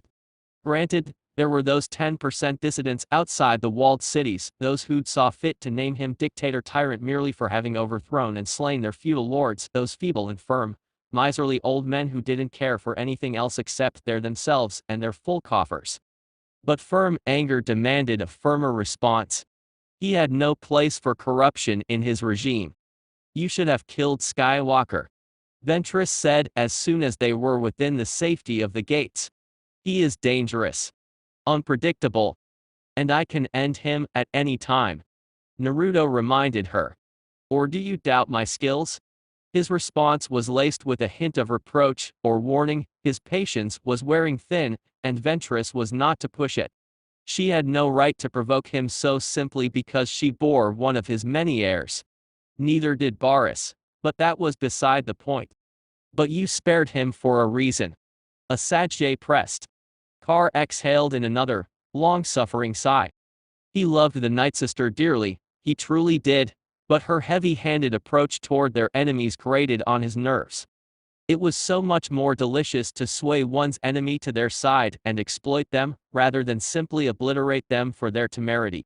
Carr knew why he'd spared Anakin, but at the same time he found himself loath to tell Ventress just why he'd bothered to keep Kenobi alive. He just had too succinct feeling that he'd have use for the man someday, and that killing him would have been a monumental waste. Oh, very well. When I fought Anakin, I saw what he would become in the years to come, he admitted ruefully. His every action, choice, decision, consequence. Had I left him alone, he would have turned into a shell of his former self without his mother, lover, or any children to call his own. Ventress favored him with a scathing look at that one, to which Carr, former Jinchuriki, merely thumbed his chin. I suppose you could say he reminded me of myself when I first started down the dark path all those years ago when I saw what would. He made no mention of what else he had seen, nor what the Force had granted him view. But Carr had seen it. Seen it all. Everything. A bleak, fitful future spanning the decades. He'd seen war and strife and pain, so much agonizing pain as Darth Sidious, under the alias of Supreme Chancellor Palpatine, manipulated the Senate to his secret agenda, plunging the galaxy into the Clone Wars. The extermination of the Jedi, their once grand order reduced to all but a handful as the Sith ruled supreme under the flawed rule of two. For more than 2 decades this so-called empire would reign, only to erupt into strife and warfare once again as the Rebel Alliance challenged its stranglehold on the galaxy. Victory would eventually be theirs, and once more the Republic would return. So too would the Jedi, ushering in a tentative era of peace and stability. For a time, Carr had seen countless intermittent conflicts spring up in his visions, each of which he took careful note of in his journals, though many of the lesser names and faces escaped him. He saw that unchecked, the Skywalker line would persist for many generations, flourish even in this new era of peace. Until the next invasion. Until the Yuuzhan Vong came and tore the galaxy asunder. Carr still shuddered at the thought, though that future was many years distant. Any enemy that could not be felt nor sensed in the Force was truly an enemy to be feared, one to be eradicated at all costs. He'd have to do something about them when the time came. But to that, he would need numbers, one even greater than the fleet he possessed now. His vision was not clear on the eventual fate of the Vong, but he knew that the galaxy must somehow best them, for he witnessed the rise of the Galactic Alliance. And the re-emergence of a peculiar Darth named Lumia. She would cause much strife, culminating in the rise of Darth Kadu, formerly known as Jason Solo. There would be many deaths in that future, including one Mara Jade Skywalker. That was as far as his foresight had yet to extend. Perhaps it was the will of the Force that he not see any farther than was necessary.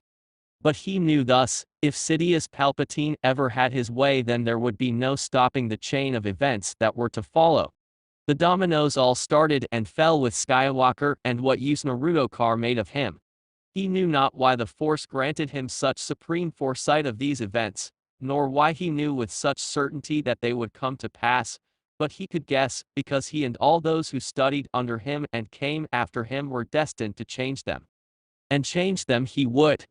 He would have peace, not only in his lifetime, but in the next, and all the many years to come. It all began with Skywalker, hinged on the plans that he would put into action tonight, during the festivities. Begging your pardon, Master, but why do you always take it upon yourself to play the hero? The deadpan was barely concealed when he returned his attention to Ventress, and with good reason. Carr knew Asajj held no love lost for any Jedi, having once believed their order to have abandoned her former master to die on Rat-Atak. He did not fault her the viewpoint, but he was quick to nip that anger in the bud all the same, lest it consume her and she lose sight of their grand goal. While the truncheon may be used in lieu of conversation, words will always retain their power. He continued to pace away, allowing her to follow. Words offer the means to meaning, and for those who will listen, the enunciation of truth. And the truth is, there is something terribly fascinating about young Skywalker. Something dangerous, if left to flourish. So I took upon myself to plant those first seeds of doubt into his mind, to prove to him that we Sith are not all callous and cruel creatures as the Jedi would have him to believe. Rescuing his mother was just icing on the cake. Ventress opened her mouth to spew another vitriolic retort, but at that very moment a trooper approached them. The man snapped off a crisp military salute and stood at firm attention until told otherwise. Carr silently congratulated the man for his obedience, and bid him be at ease. Yes, Commander. Begging your pardon, my lord, but the guests have begun to arrive. Very good. Carr nodded. Show them in. And sir. Yes. Priestess Shin has requested an audience with you. Carr gulped. I see. Silently, a part of him dreaded the festivities. He knew his apprentices were loath to share him with one another, but now came the matter of dealing with his wives. Temurai, Kuritsuchi ne Samyu. Though they were each far from fragile, he knew firsthand just what kind of damage an angry Darksider could do. Just as he knew any one of his 4 wives could easily bring this compound down on his head if he angered them enough, and Cammy only knew his prolonged absences had to be straining their patience. By the Force, this was going to be one hell of a party. He was onsot grateful that he was a mere shadow clone, that the original Carr was attending to a task of far greater importance. Open it.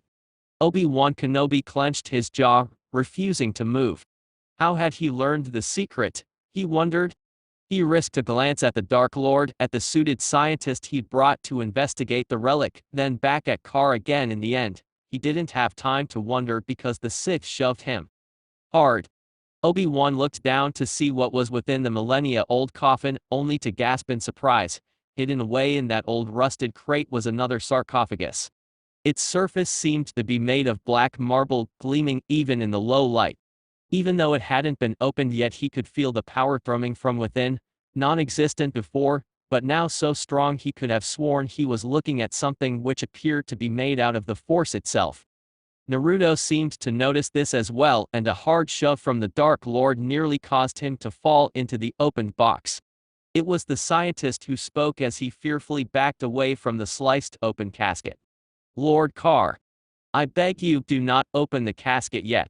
You heard what the Snivian said in the recording. Exposure to the talisman can cause some sentient beings to transform into rat ghouls.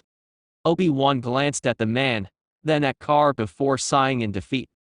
He didn't know what a rat ghoul was, and honestly he wasn't sure if he wanted to know, but really what choice did he have? He took a deep, calming breath before placing his hands onto the smooth surface. The moment his slender fingers touched it, the very surface gleamed and rippled, almost as if he had just placed her hands on the surface of still water.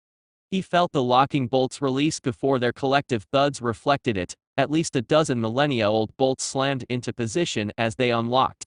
A moment of silence passed before the sarcophagus clicked open. A hiss of steam and millennia-old air released itself in the form of thick mist.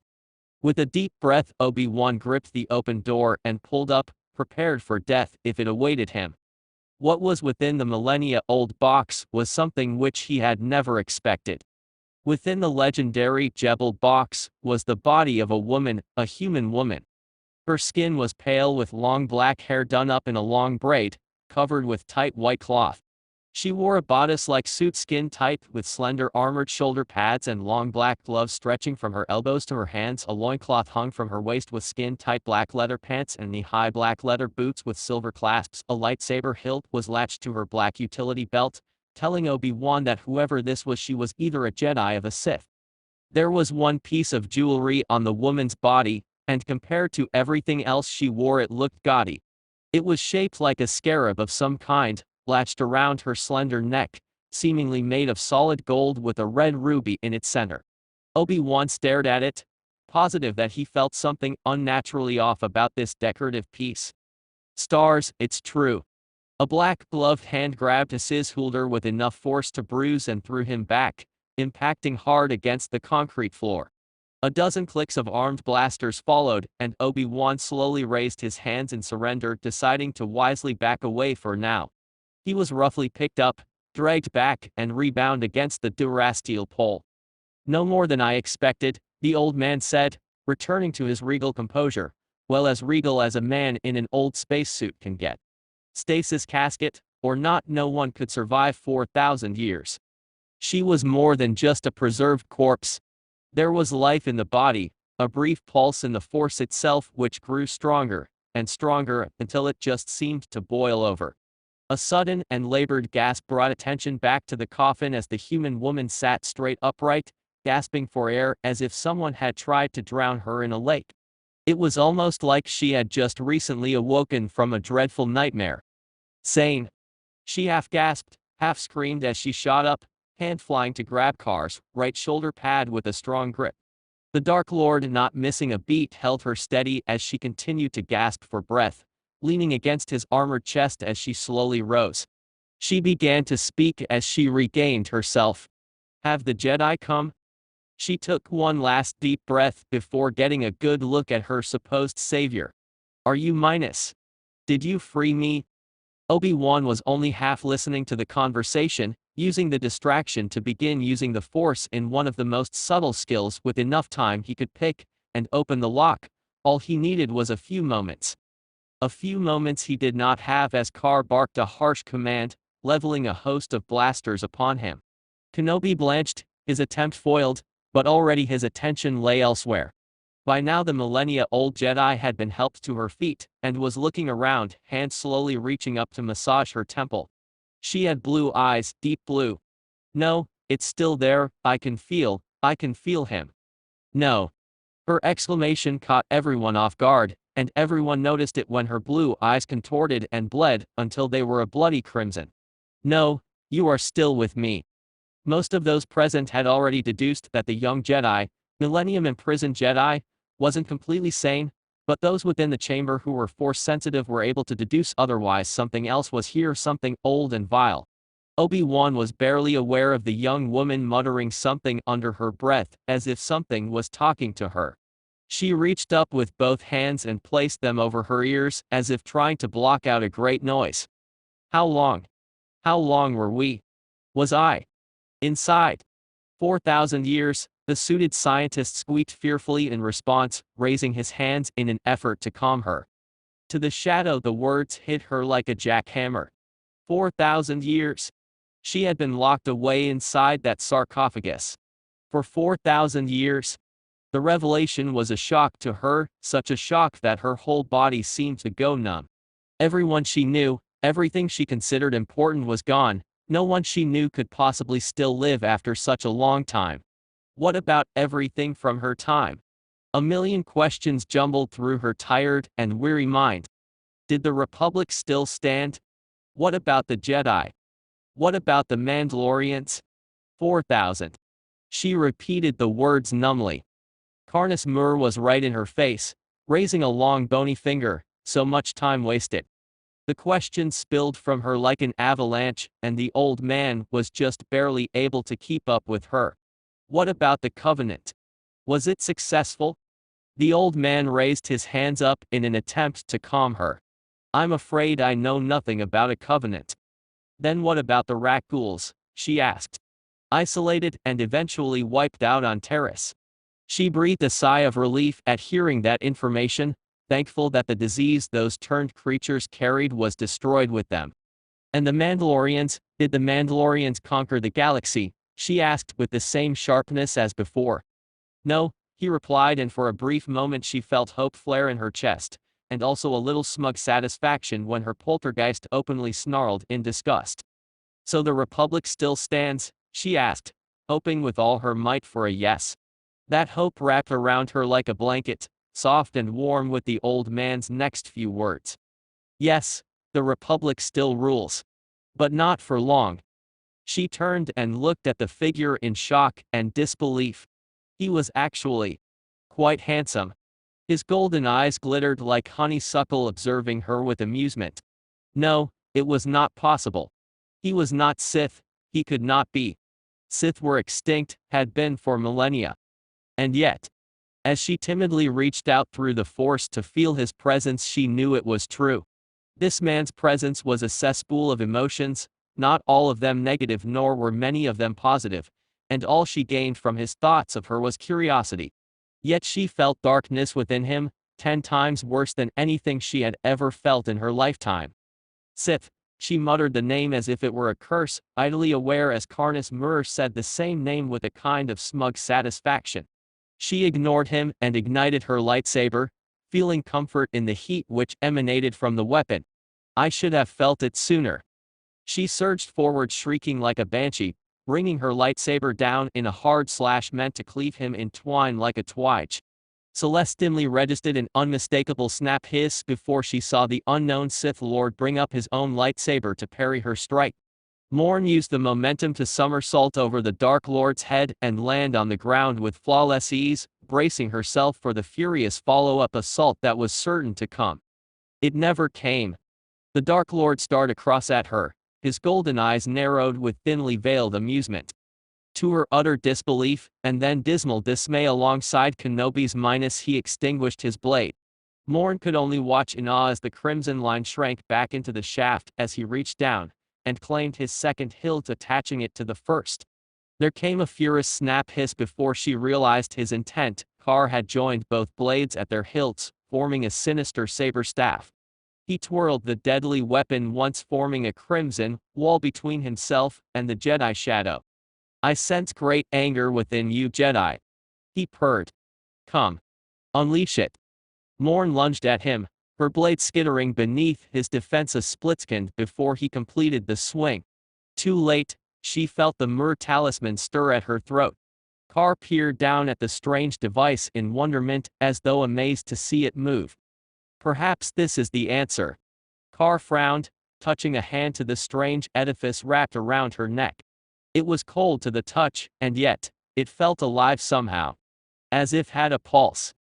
How could something so small wreak so much havoc? Beneath his words, 2 things did happen. The first was that Morne lurched backward, her lids fluttering shut with a pained gasp.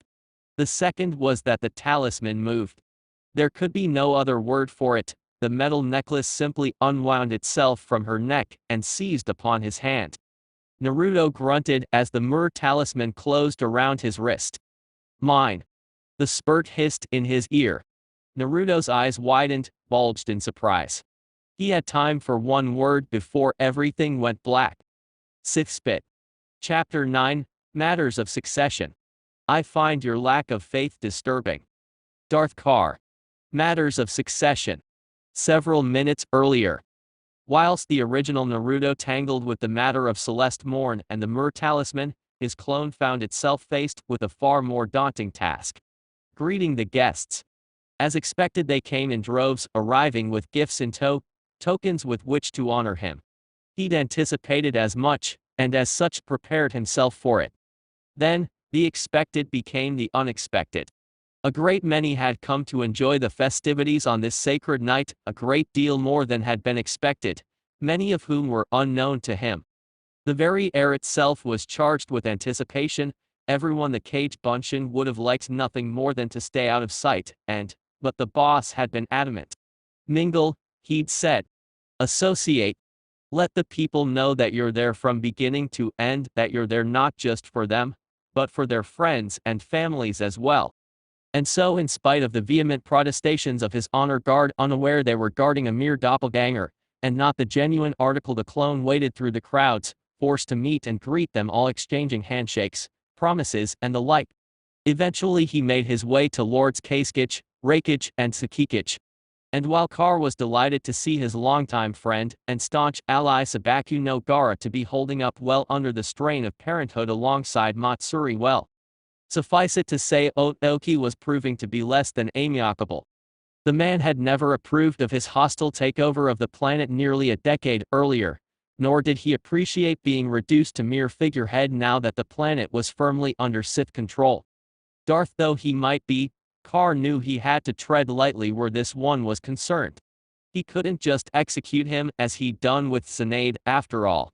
If another cage were to mysteriously disappear overnight, the populace might grow suspicious of his actions. No, Naruto reminded himself, despite the hate he held for the old fool, he was of more use to him alive than he was dead. For now. As I said before, I'm afraid I'll have to decline your offer, old man. Carr found himself masking his exasperation as he repeated the same statement to the Tsukikage for what felt like the upteenth time. Kuretsuchi is quite adamant on this. She doesn't want to have children yet. I'm not going to force her into anything she doesn't want. He turned aside to make his point. This discussion was now closed. Now, if I could direct you to the refreshments minus. And when will she be willing? Onoki floated after him, following the Sith Lord even as tried to turn away. We had an agreement, you whippersnapper. I give you my granddaughter, and you give me an heir. Naruto bristled at the mention of that, and fought the urge to force choke Onoki within an inch of his life. Doing so just might kill him. The last 10 years had not been kind to the old man. His visage was pock-marked with liver spots.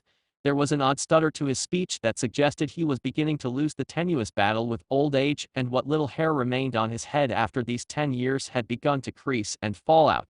Not to mention the now crippling back pain, once a minor annoyance had become something a handicap, one which threatened to leave him bedridden for weeks at a time. Now, Darth Carr considered himself a patient man, all things considered. He had learned to control his impulsive, reckless streak over the last decade, all but suppressing the staggering stupidity of his youth. He was no longer Uzumaki Naruto, no longer that same brash, blabbering boy he'd been before. That boy no longer existed. And if by some miracle he still did, if by some chance a fragment of Uzumaki Naruto still dwelled within him, still persisted despite all attempts to root it out. Well, he'd long since learned to ignore that little voice in his head. It was whispering to him now, telling him to ignore the verbal slight, to let the comment roll away like a pebble at his foot, slip off his shoulders like water off a duck's back. Carr ignored that voice. He knew how to act, plot, manipulate, and scheme to get what he wanted, and while he could have easily done any one of those things to make a fool of Onoki, the man was getting on his last nerve. He had tolerated the old fool for at least an hour now, succeeding where many of his apprentices would have failed dismally. But even he had his limits. No grandfather should treat his granddaughter like breeding stock, as a mere pawn to elevate himself another rung up the social ladder.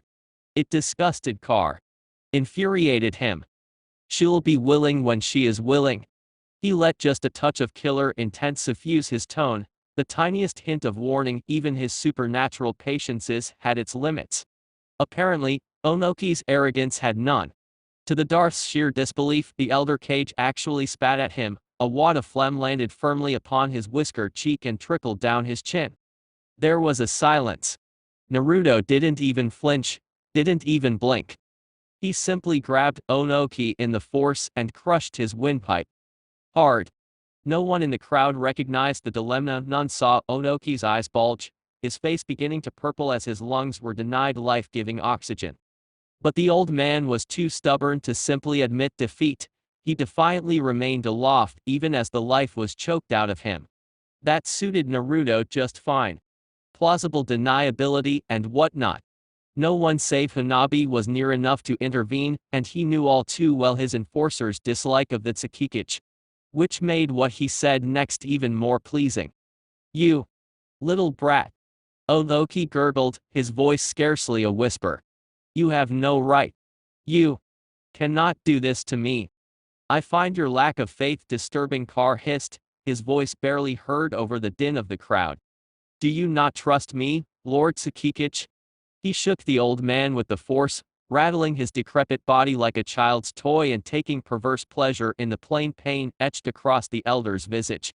"Am I not a man of my word?" Still he continued, still he denied Onoki oxygen. "Have I not left you and your lands intact when I've razed so many others to the ground as an example? Have I not spared you and your miserable little life at the request of your beloved granddaughter?" He pretended to consider the matter a moment, golden gaze narrowing intently, seeking, contemplating. "Perhaps it is time she finally succeeded you." Onoki's face began to purple. "You. Oh no, no no." Carr wagged a finger in reproach. "You should not talk back to your betters. It belittles you. Still, perhaps it's high time I put you out of your misery."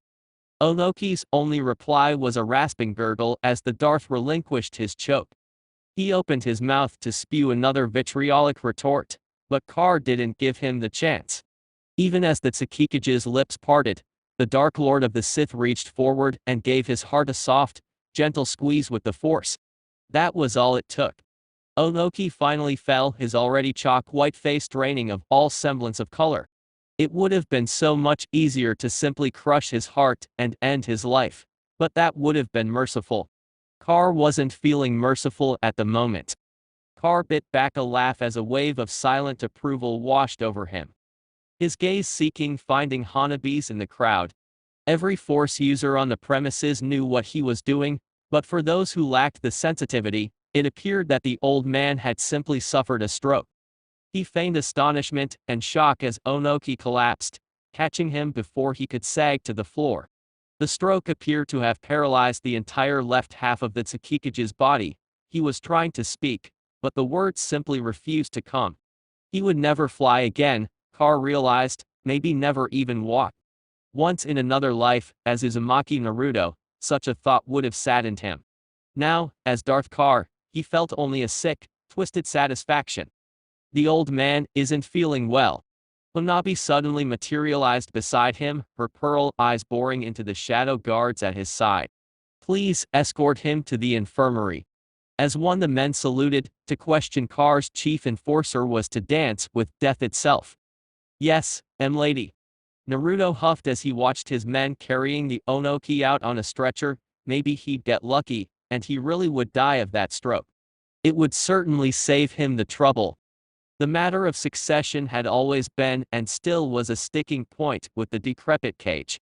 Ever since his son, Kitsuchi, perished during the Fourth Shinobi War, the crotchety old geezer was adamant when it came to preserving his legacy.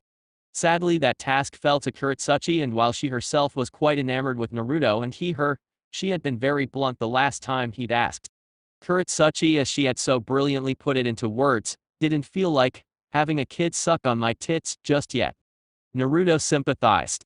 Everyone was scrambling to produce an heir for him, scrambling to have some claim to the man that ruled this world.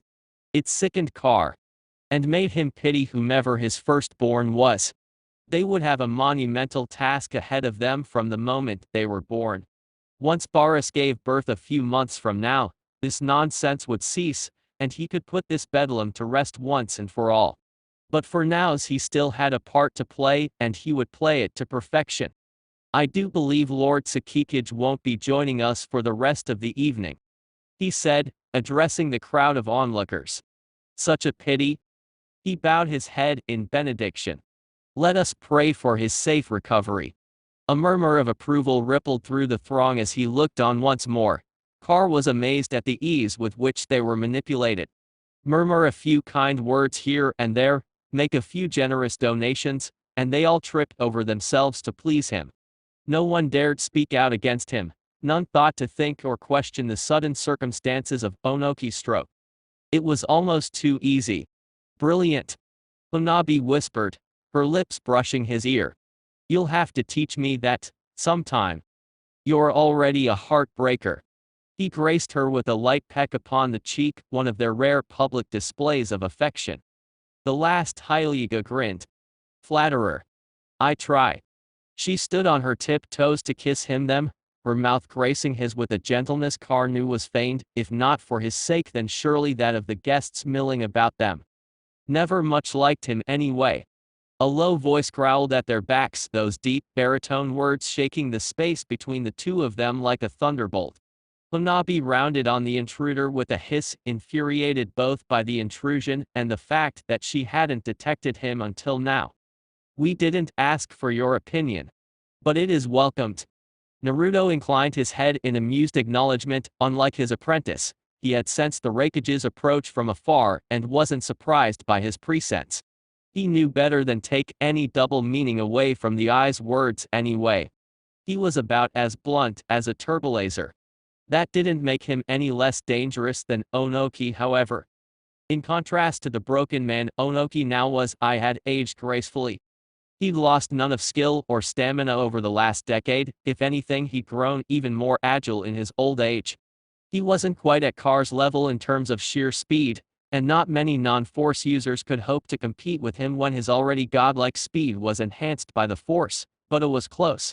Close enough to inflict severe, if not lethal damage should the Sith Lord ever dare lower his guard in his presence. Something Carr swore he'd never do. Sammy's doing just fine, by the way. Naruto was more than happy to oblige. I'm expecting her to give birth to my son sometime this August. After Barris. He added mentally. Once he had his firstborn, the matter of succession would be a foregone conclusion. That is good news. I smiled, exposing pearly white teeth. Have you thought of a name yet? A few have come to mind. Carr bit back a smile of his own. The man had a single-mindedness that he almost envied. Give him what he wanted, and he'd stay out of the way. He was only thankful he'd finally given up on his fixations with Hanabi and her Bakugan. Sadly, Hanabi didn't share his opinion. He could feel her anger boiling over in the force, and within good reason. Kumagakure, what little was left, represented everything she hated in the world. Pride. Arrogance. Stupidity. Need I remind minus? She blinked in surprise, the words falling away as a guard stepped up to them.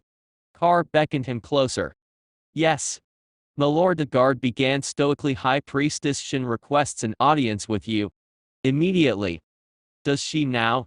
Carr arched an eyebrow. Tell her I'll be with her shortly. The guard didn't budge. My lord, he continued, visibly squirming in place as he spoke, I've already told her that. Several times. She's been quite insistent for the last hour. At Carr's silence, he continued, his words little more than a whisper between the two of them. Please don't make me go back to her alone, my lord. She scares me. It took all Carr had not to laugh outright at the man's sheer terror. She tended to have that effect on people. As did her visions. After all, she herself said he would die mere minutes after they'd first met. And where had that gone? He was still alive and well, thank you very much. It just went to show that the future was never set in stone, rather, it was ever-changing, always in flux, forever in motion. It also made him wonder what part Shin would play in his future. My lord? Oh, very well. Carr made a show of irritation when in reality, he was all but jumping at the chance to be rid of the political back and forth. Was it not enough that he guaranteed safety and protection to his people? Was it not enough that he had their best interests at heart? Apparently not. It did not help that he'd forgotten the priestess had wanted to meet with him in the first place. Hours ago. Seemed she was running out of patience at long last. It was time to take his leave then. Lord Rakic. Naruto began taking his leave of the festivites with no small amount of relief. I leave my enforcer to discuss the finer points of the treaty with you. There could be no missing the fire blazing in Hanabi's gaze as he spoke those words. He was going to get it later. In her eyes, the Rakic still hadn't been forgiven for his persistent attempts to take the Byakugan in the past. Carr could only pray that she didn't kill the poor man before he returned. He knew all too well the limits of her temper. You owe me for this. She hissed at him, her thoughts trickling through their master-student bond. Big time. I'll do whatever you want tomorrow. Carr promised, placating her. The whole day. Satisfied. He received a flash of lust from his apprentice, images of the many things she intended to make him do during that day, and smirked despite himself. Such a colorful imagination. Satisfied? He queried once more. Very, she all but purred back. And with his enforcer placated, Carr went to meet Shin. He murmured a few words in passing to Gaara and the other guests, and gradually began to make himself one with the force, obscuring his presense to the point where only Hanabi would be able to sense him, as if he were a mere phantasm, not present in this world nor the next. This was only one of the many techniques he'd learned since attaining full mastery of his powers, the ability to flow walk back and forward through all time itself, to mind rub an individual of unaccessory memories, and even this to become one with the Force in such a way that no Jedi nor Sith would be able to sense him. So now that the latter had requested a private audience with him, he was taking every precaution. He had not seen Shin for a while, there was no way of telling what she was planning. Is she alone?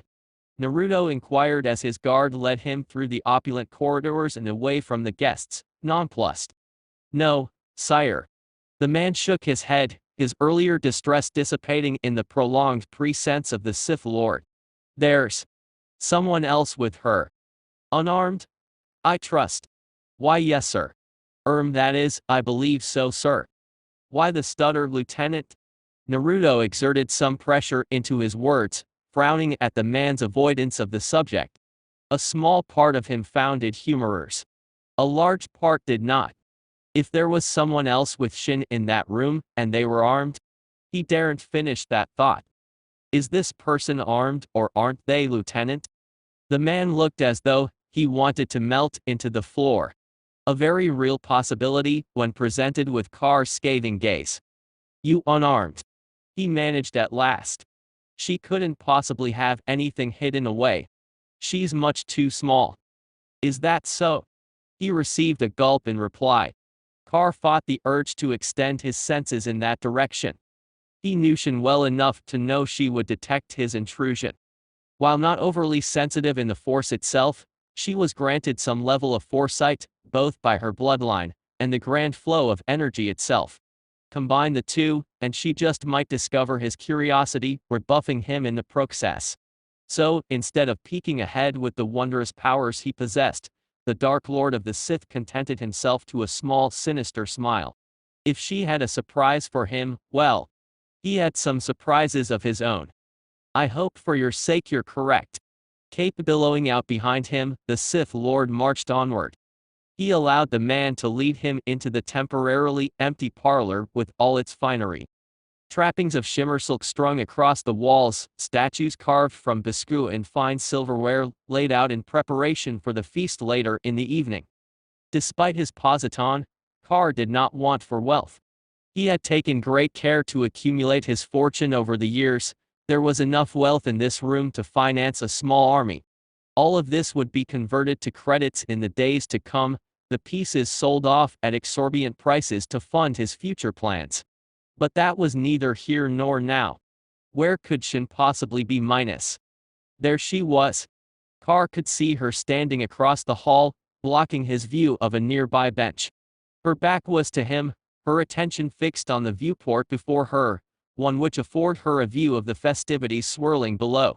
Sound after sound drifted up. There was a long moment of silence between the two of them, broken only by the guard's nervous breathing. Carr frowned. Dismissed, Lieutenant. Carr banished him with a point in the distance, and the man all but scuttled outside, shutting the door behind him. Carr waited a moment longer then started forward. Shin remained where she stood, seemingly unaware of his approach. Briefly, he allowed his eyes to roam over her body, what little he could see from this distance with his eyes alone. She wore a lovely sunset-colored kimono with an azure bow tied round her full waist, and each proved a sharp yet equally satisfying contrast to her creme-colored tresses. She was as lovely as the day they'd met. Perhaps even more so, now that he'd finally learned to appreciate the female form. Shin. Carr was surprised to find his throat dry, his words hoarse. Truly, he was somewhat surprised she'd come at all. It had been a while. Quite a while. Years since he'd helped her out in Demon Country, losing his virginity to her several months later. Indeed, Shin had been his first in more ways than one. Come to think of it, she never did mention whether or not she produced an heir for her bloodline. Probably not, Carr decided to himself. He would have heard something if he had a son or daughter, right? Definitely. Probably. Maybe. Whoa. Shin turned to face him, and there was a fury in her eyes that brought Carr a Dark Lord of the Sith up short and actually caused him to cringe despite his best efforts otherwise. Shin was more than angry, he realized belatedly as he gazed upon her. She was absolutely furious. But Carr knew fury, and knew not to meet it with his own.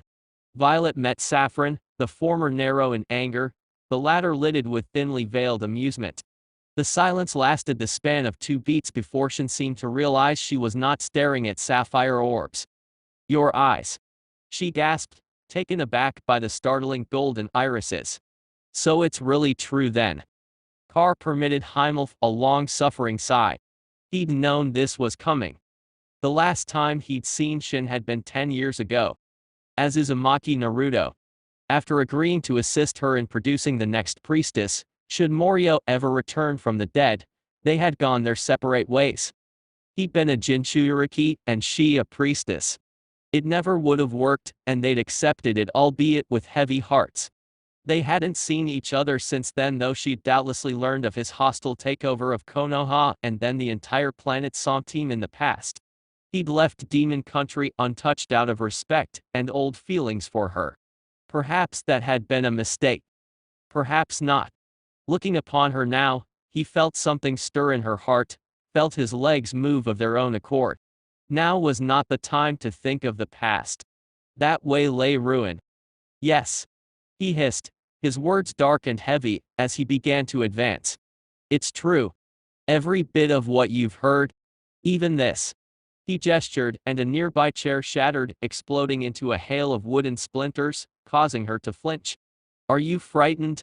Something twisted inside him at the words, as he watched her flinch.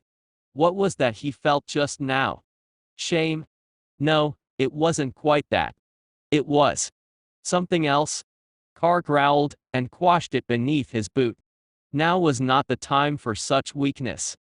Shin didn't budge as he stepped to her. Instead she surprised him tentatively stretching an arm up, her fingers cupping his whiskered cheek. Naruto froze. He was suddenly 10 years younger, unexperienced in the way of women. In the blink of an eye it all came rushing back to him, the words, the memories, the feel of her skin against his stop. He jerked himself out of the past with an effort, preventing himself from flow walking any further than he already had. The act had been instinctive, unintentional, and it frightened him. But not nearly so much as what Shin said next. Was this why you wouldn't see me? Her words were soft, full of sympathy.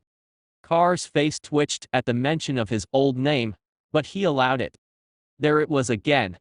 He couldn't bring himself to snap at her, to say that it was nothing of the sort that had prevented him from visiting her since his ascendance to Sithdom.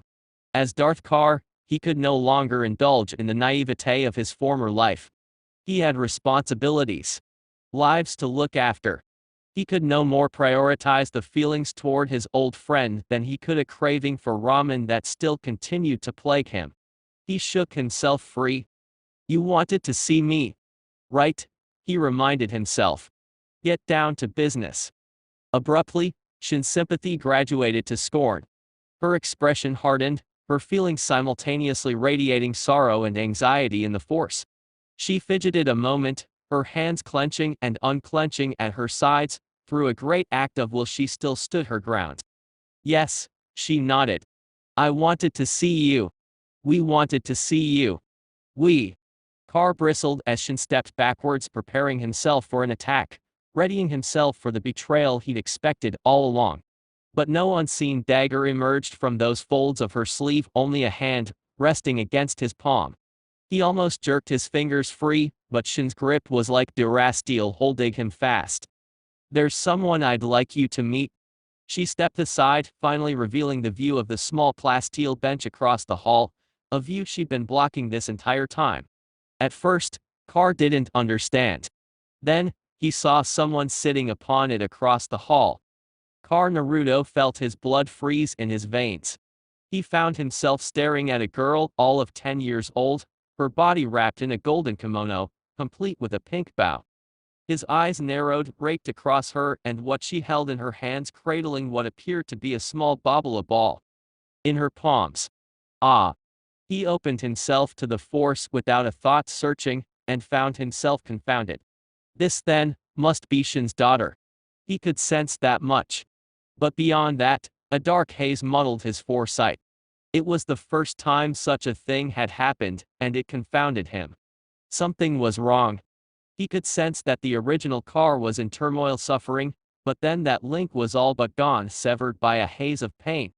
What the hell? The clone shook its head, returned its attention to the girl. Indeed, her hair, those long creme-colored tresses, were every bit the same as her mother's, framing a small heart-shaped face from which shone eyes of deep, blinding white. Wait. That couldn't be right. Carr blinked in surprise. She was staring off into space, past the two of them, as if they weren't even there, only feet away. The fingers of his hand twitched, waved in a vain attempt to gain her attention. The girl didn't blink, didn't even turn her head. Oh dear. She couldn't see. Sweet Cammy, the girl was blind. This wasn't his child then. Couldn't be. Cammy would never give him such a gift, only to take away her sight. He refused to believe it. Would not accept it. I see. He began stiffly, the words directed at the child's mother. You've moved on then. Shin's visage crumpled. Naruto minus. Too late. Carr was shutting down now emotionally, throwing up walls to conceal the hurt he felt. Stupid. Stupid. He'd been a fool to think they would be able to start over again, to think that she hadn't found someone else after all these years. It had been bound to happen, he simply had considered it, hadn't given it any thought until this very moment.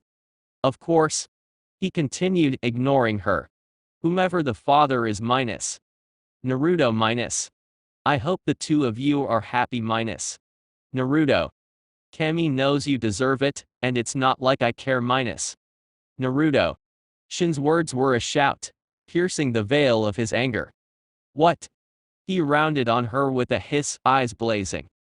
Naruto, Shin said softly for a fourth and final time, exasperation evident in her words, she yours. Your daughter.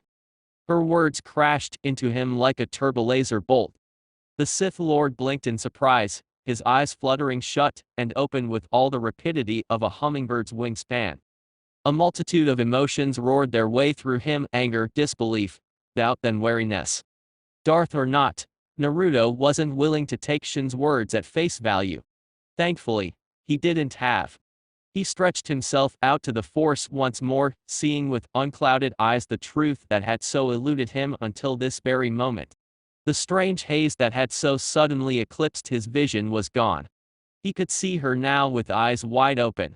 Could feel a part of himself inside her, feel the force telling that this was his child, his little girl, his daughter. His daughter. Still unbelieving, Carr stretched out a tendril of awareness towards the girl. She started in surprise, blinked, turned her head toward him, meeting his gaze. Her unseeing eyes pierced him, rooted him to the ground, as did the knowledge that she had felt, that actually sensed his fear and disbelief. She'd been aware. Was aware. OHH. The girl was force sensitive. She had to be. He suddenly understood why Shin had come. Well, Carr tried to speak, found himself croaking in surprise. This is unexpected. Miri. What? That's her name. Shin was smiling now, radiating joy through the force. The one we agreed on, remember? Carr's knees threatened to buckle. He remained standing by a force of will. Yes, they had agreed on names, Sora if it was a boy, Miri if it was a girl. And this was his girl. His baby girl. His daughter. Every instinct made him want to cross the hall to her, to hold the little girl, to embrace her. Every instinct but the one that told him she needed to be free to decide, free to act. He could feel his shock and disbelief radiating with the force. He had to be worrying his apprentices, but he suddenly didn't care. How could you keep this from me? The words were a pained hiss, meant for only her ears. All this time, and you didn't. Shin smiled sadly. As I recall, you were busy conquering the planet. Carr shook his head, mystified. Truly, the Force worked in mysterious ways. And you're certain she's, you know, mine? The flash of anger he felt was completely genuine. I haven't slept with anyone else. She sounded offended. He'd been callous to say such a thing. Alright, stupid question. He turned his head to regard Miri. She was still staring at the two of them, at him, disbelief coloring her expression. She hadn't moved an inch. Another stab to his heart. Is she blind? Shin shook her head. In a way, yes, but now, as you would think. See for yourself. Before he could ask just what she meant, Miri chose that moment to speak. Mommy, she asked softly, gravely, who is this man? Her voice was musical, like tiny wind chimes blowing in the breeze, a flawless blend of himself and Shin. Why does he have blonde hair and yellow eyes? Well, Naruto mused, that disproved any doubts about her eyesight. He caught sight of the tears in Shin's eyes, however. Miri, her mother began quietly, this is your daddy. Miri froze, her expression transforming from confused to defiant. She shook her head and suddenly, he knew what he had to say. The Force was prickling at him now, trying to get his attention. He ignored it. Carr waited, pouring his love for her into the Force, trying to send it through his eyes into hers. You always knew you had a daddy. Your mommy just had to keep who it was a secret. But now you're old enough to see the truth, to understand it at last. Miri. I am your father.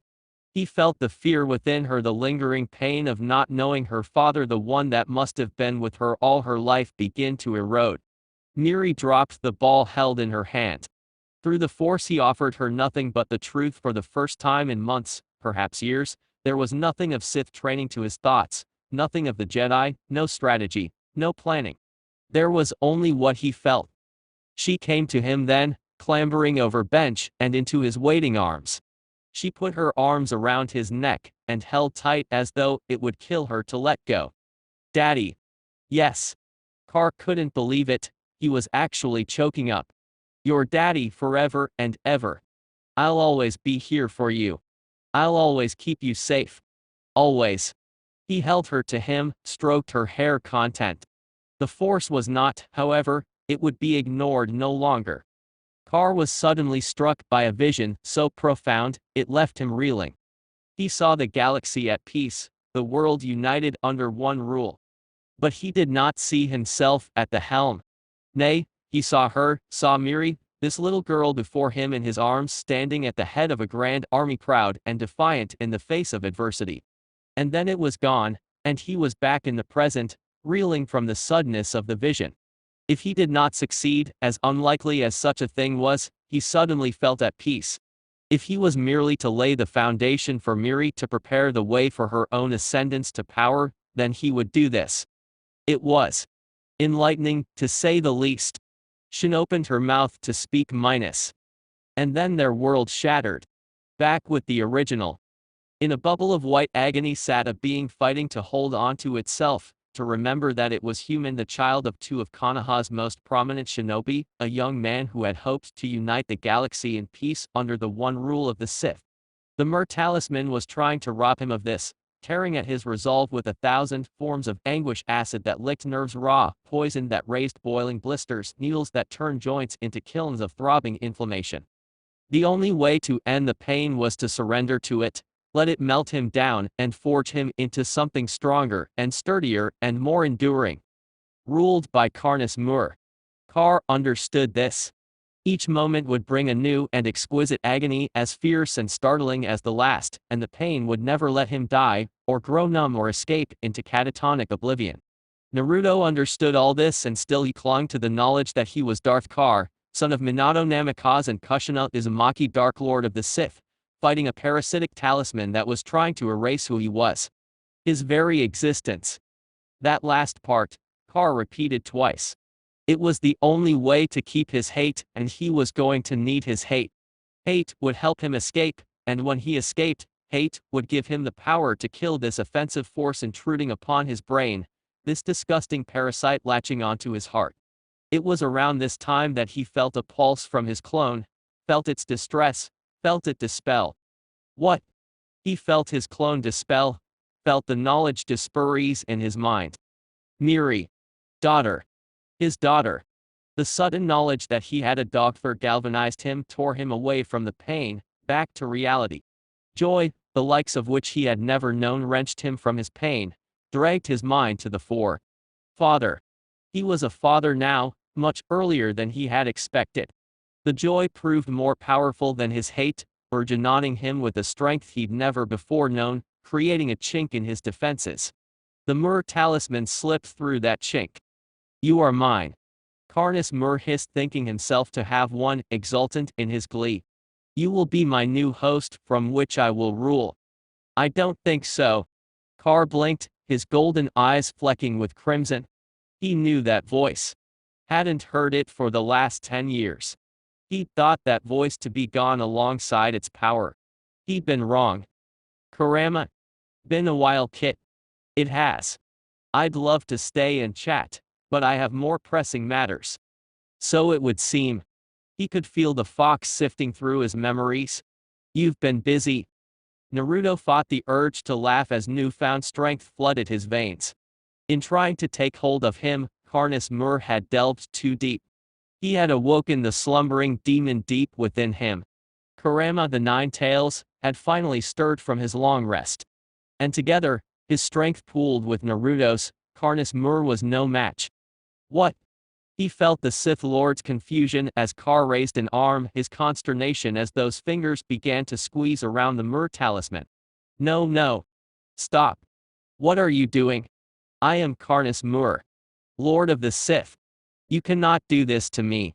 You cannot. You minus. The spirit's cries abruptly abated as force lightning crackled across it, seeking out every nook and cranny, shatter points all. Naruto groaned in pain as he came back to himself. It was all he could do to create a clone to lean upon. One look at Celeste Morne told him the woman was near death after finally being freed from Carnus Mur's influence. But there was no time. He was only thankful that his doppelganger had imprinted Shin with the Flying Thunder God seal before it had been dispelled. He shook off the ruined remains of the talisman, glad to be rid of its parasitic influence, allowing himself to exult in the return of his partner. But his joy proved short-lived. He could feel Shin's distress, radiating outward in the force. He drew out a comlink and barked an order into it. Sakura. He hated calling upon her, hated needing her, but need her he did. Get down here. I have a patient for you. He didn't wait for her reply. Didn't have time.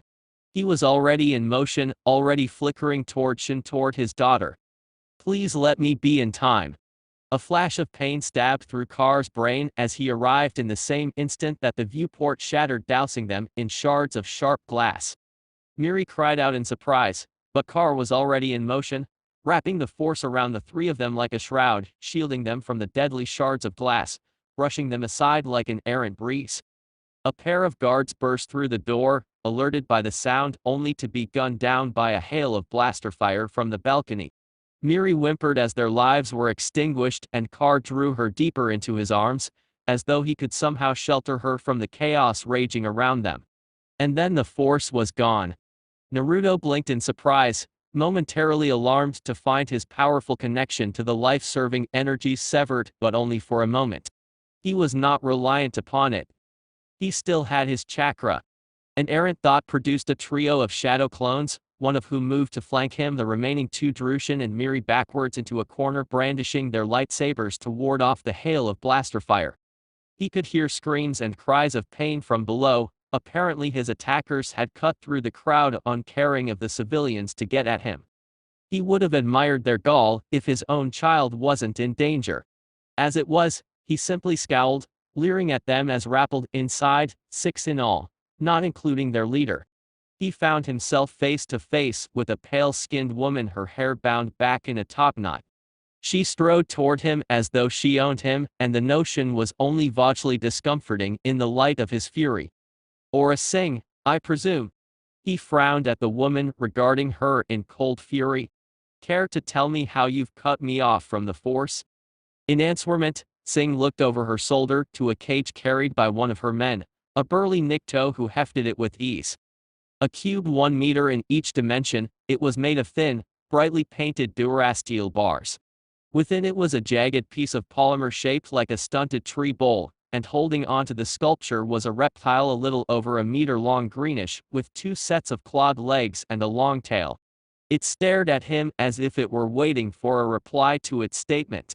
Carr wrinked his nose at it. Isolimir. They'd stolen that damn thing to cut him off from the force.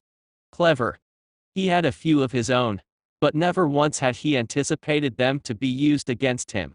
He risked a glance over his shoulder where Shin and Miri huddled under the protection of his clones. Good. He didn't have to worry about them then. You're coming with us. Sing sneered. No, Carr cocked his head aside, regarding Sing and the assassins sent to end him. I think not. Funny.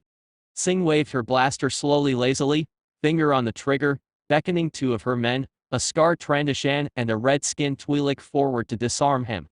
Naruto flicked both wrists, and their approach ended abruptly, just as it had begun. Kunai dropped from his sleeves into his awaiting hands, eliciting an instant's hesitation from each of the aliens. It was more than enough. Another flick sent the knives blurring into motion in a glint of steel, opening their throats and severing their trachea in the blink of an eye. Gurgling, they collapsed to the floor. 2 down.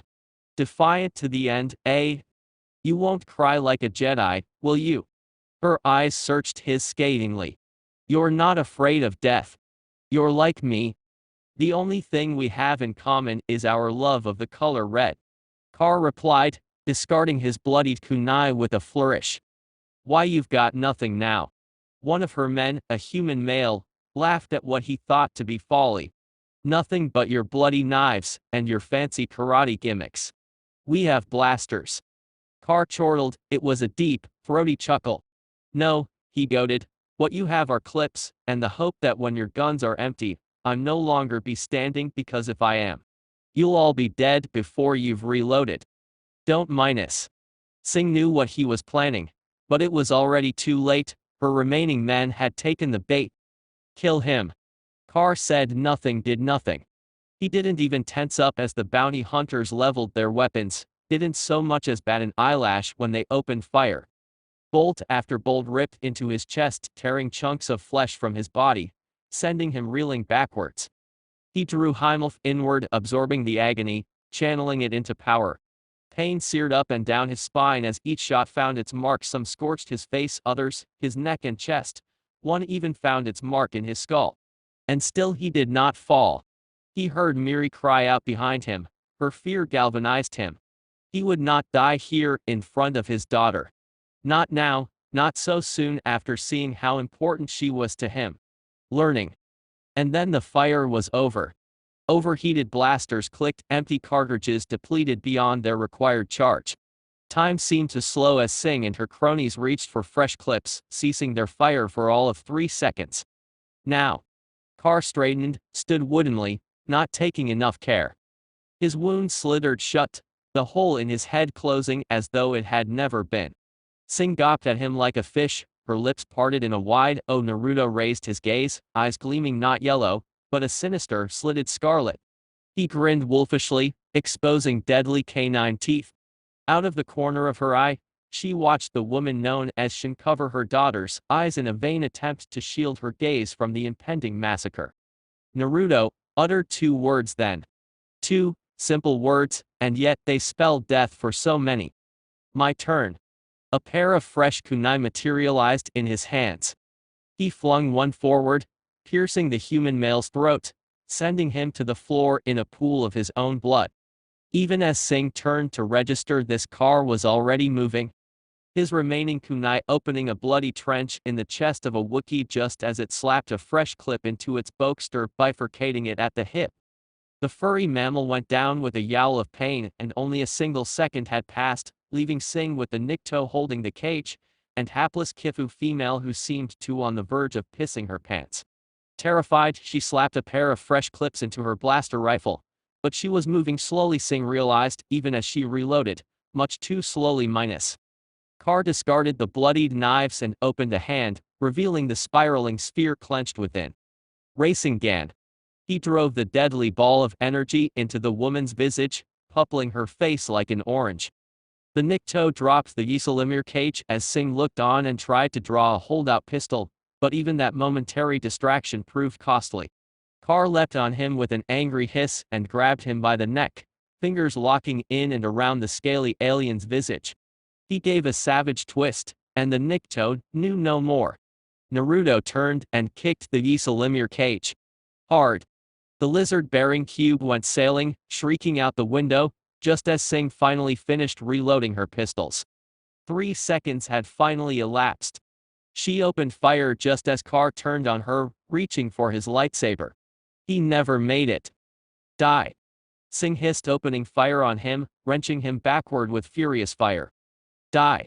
Carr staggered, took a step forward, came on relentlessly, uncaring as bolt after bolt slammed into him. She could feel the force back in him again, just as it had returned to her. Too little, too late. Why won't you die? Her pistols clicked empty, in the same instant that his lightsaber sizzled to life. She reached for her own, but his boot was there to greet her, slamming her backwards, hurtling her across the hall and into the wall in a tangle of arms and limbs. Pain exploded into her spine. She was certain she'd broken it. Carr loomed over her like an angry kami, his body riddled with holes, standing tall and defiant. Beneath this face there is more than flesh, more than muscle and bone. He answered as the last of his wounds sizzled shut. Beneath this face there is an idea, my dear Sing. And ideas are blaster-proof. The dark side came roaring over her in a rush before she could speak, crushing her throat in a furious vice, holding her fast. She tried to speak, but no words emerged. Only a rasping gasp. She tried to draw upon that power herself, to drive him off. Carr was on her before she could reciprocate his attack, however, strangling her, driving deep his hands into her stomach. The air rushed out her lungs in a whoosh, taking her strength with it and leaving her drained. Who hired you? He demanded to know. Sing pursed her lips, refused to answer. She refused to give him the satisfaction of screaming, of revealing her employer. Who hired you? Saffron bled into scarlet, lending Carr's eyes a strange, amber-colored hue. Snarling, he delved into her mind, took what he wanted to know, and left her a ravaged husk in his wake. He gave her no chance to explain herself, offered her no mercy. He simply obliterated her, ruined her mind, and robbed it of all memory. She shrieked and fought him, but he proved stronger than her defenses. Every memory she'd ever pertaining to the Jedi, and the Sith as well as her hatred of them, were obliterated in an instant. She felt his rage as he realized who had sent her, who was responsible for the near death of his daughter. Dooku.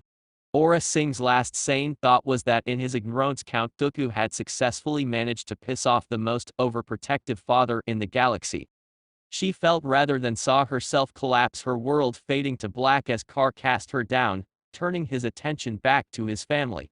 His boot descended upon her face almost as an afterthought, driving her into the blessed folds of unconsciousness. After all that had been done to her, Singh considered it a blessing, but all the same couldn't help but wonder. Why was he letting her live? She had no more time for thought however, as the blackness finally took her. Are the bad men gone, Daddily? Miri asked, poking her head out from behind her mother's leg. Carr could see the tears staining her face. She'd felt each of their deaths in the Force, and it had hurt her. Was she afraid of him now, he wondered? Frightened of the dark power he displayed? He hoped not. He'd only just gotten to know her. He couldn't stand the thought of losing her already. Yes, Naruto, the original, the one and only, took her tiny hand in his, used it to draw her close. They're gone. They're all gone.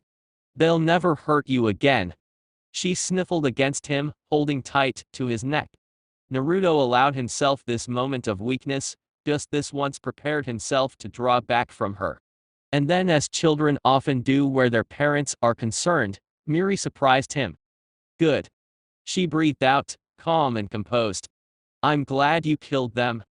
Shin's eyes bucked in surprise. Miri. Just like that, however, her anger was gone. Can we stay for a while, Mommy? Perhaps. Shin paused, her gaze seeking Carr's, if it's all right with your father. Naruto nodded his head in acquiescence, stifling a long-suffering sigh at his daughter's squeal of delight. He was already irreparably lost when it came to his child. He simply couldn't say no to her. Wordlessly, he dispatched his clones to tend to the chaos below. It would be a simple matter to calm the guests and convince them that all was well. That wasn't what concerned him. He could feel Hanabi's approach alongside Ventress and the others. Every Force-sensitive individual in his care, and several who weren't, had detected his sudden outpouring of the Force. They'd each sensed the chaos during the attack, and once they saw Miri, they were going to have questions. All of them. Sweet Cammy. How was he going to break this to them? Chapter 10, Father. It is a wise father that knows his own child. William Shakespeare. Father. Darth Carr didn't consider himself a wise father. To be honest, he didn't consider himself much of a father at all. Having only just laid eyes on his 10-year-old daughter and prevented an attempt on her life within mere minutes of meeting her. Well, he didn't think that made for a very good track record. And he'd killed those men and women right in front of her in cold blood, all save one. By all rights, that made him a terrible father. And yet, for the life of him, for reasons he still could not bring himself to understand, Miri wouldn't stop holding his hand. She hadn't cried, not once, even when a contingent of the Shadow Guard came to clear out the bodies and escort them to a safe location. Indeed, she was brave, his daughter, more than he gave her credit for. That bravery would be sorely tested in the next 5 minutes. She was about to meet the members of his little family, his wives' apprentices, everyone the entity known as Darth Carr held near and dear to his heart. He wasn't quite sure how Miri would react.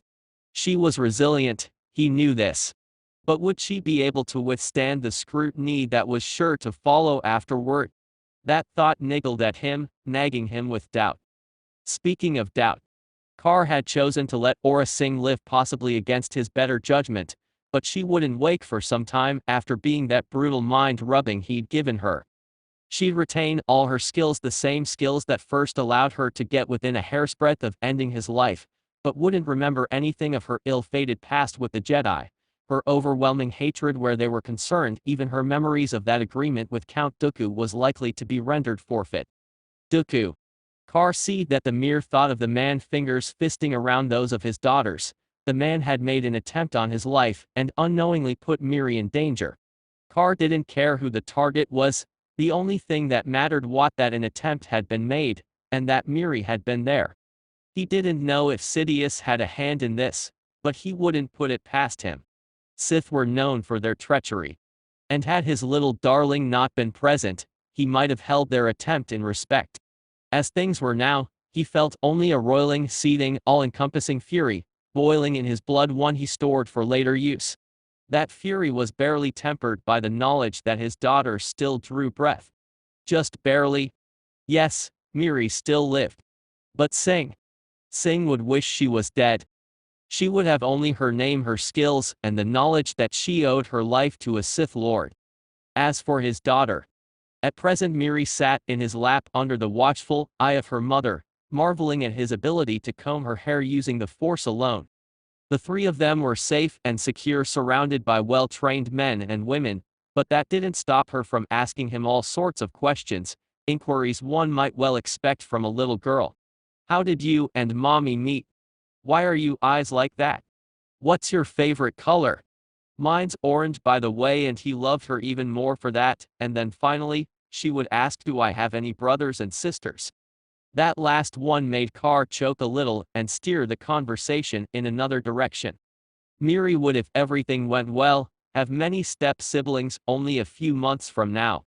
Boris was dangerously close to overdue, and Samyi was right behind her. He could feel their approach now like fire in his blood, radiating anxiety and concern even as they struggled to come to terms with the realization that he was not alone. They had to have sensed Miri by now.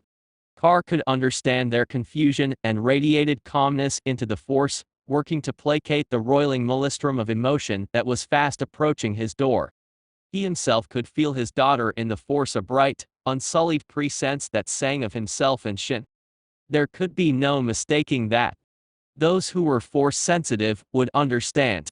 Temurai and those who did share such sensitivity, well, there would be some telling involved there. He risked extending his awareness and found Anakin and Kenobi below, mingling with the guests, as per his demand. They hadn't yet tried to make their escape. But they would, of this much he was certain. And when they did, he would have his scapegoat. You're quite the schemer now, aren't you? Ah yes. And then there was the matter of his tenant. Naruto hadn't heard a word from Kurama in the last decade. He'd assumed the old fox had finally gone his own way pending their merger. Apparently not. He could feel the kitsune even now, sifting through 10 years' worth of memories, catching up on what he'd missed. Oh. He felt a certain perverse amusement from Kurama. You killed the haiga girl. And then, kirena. Minutes apart.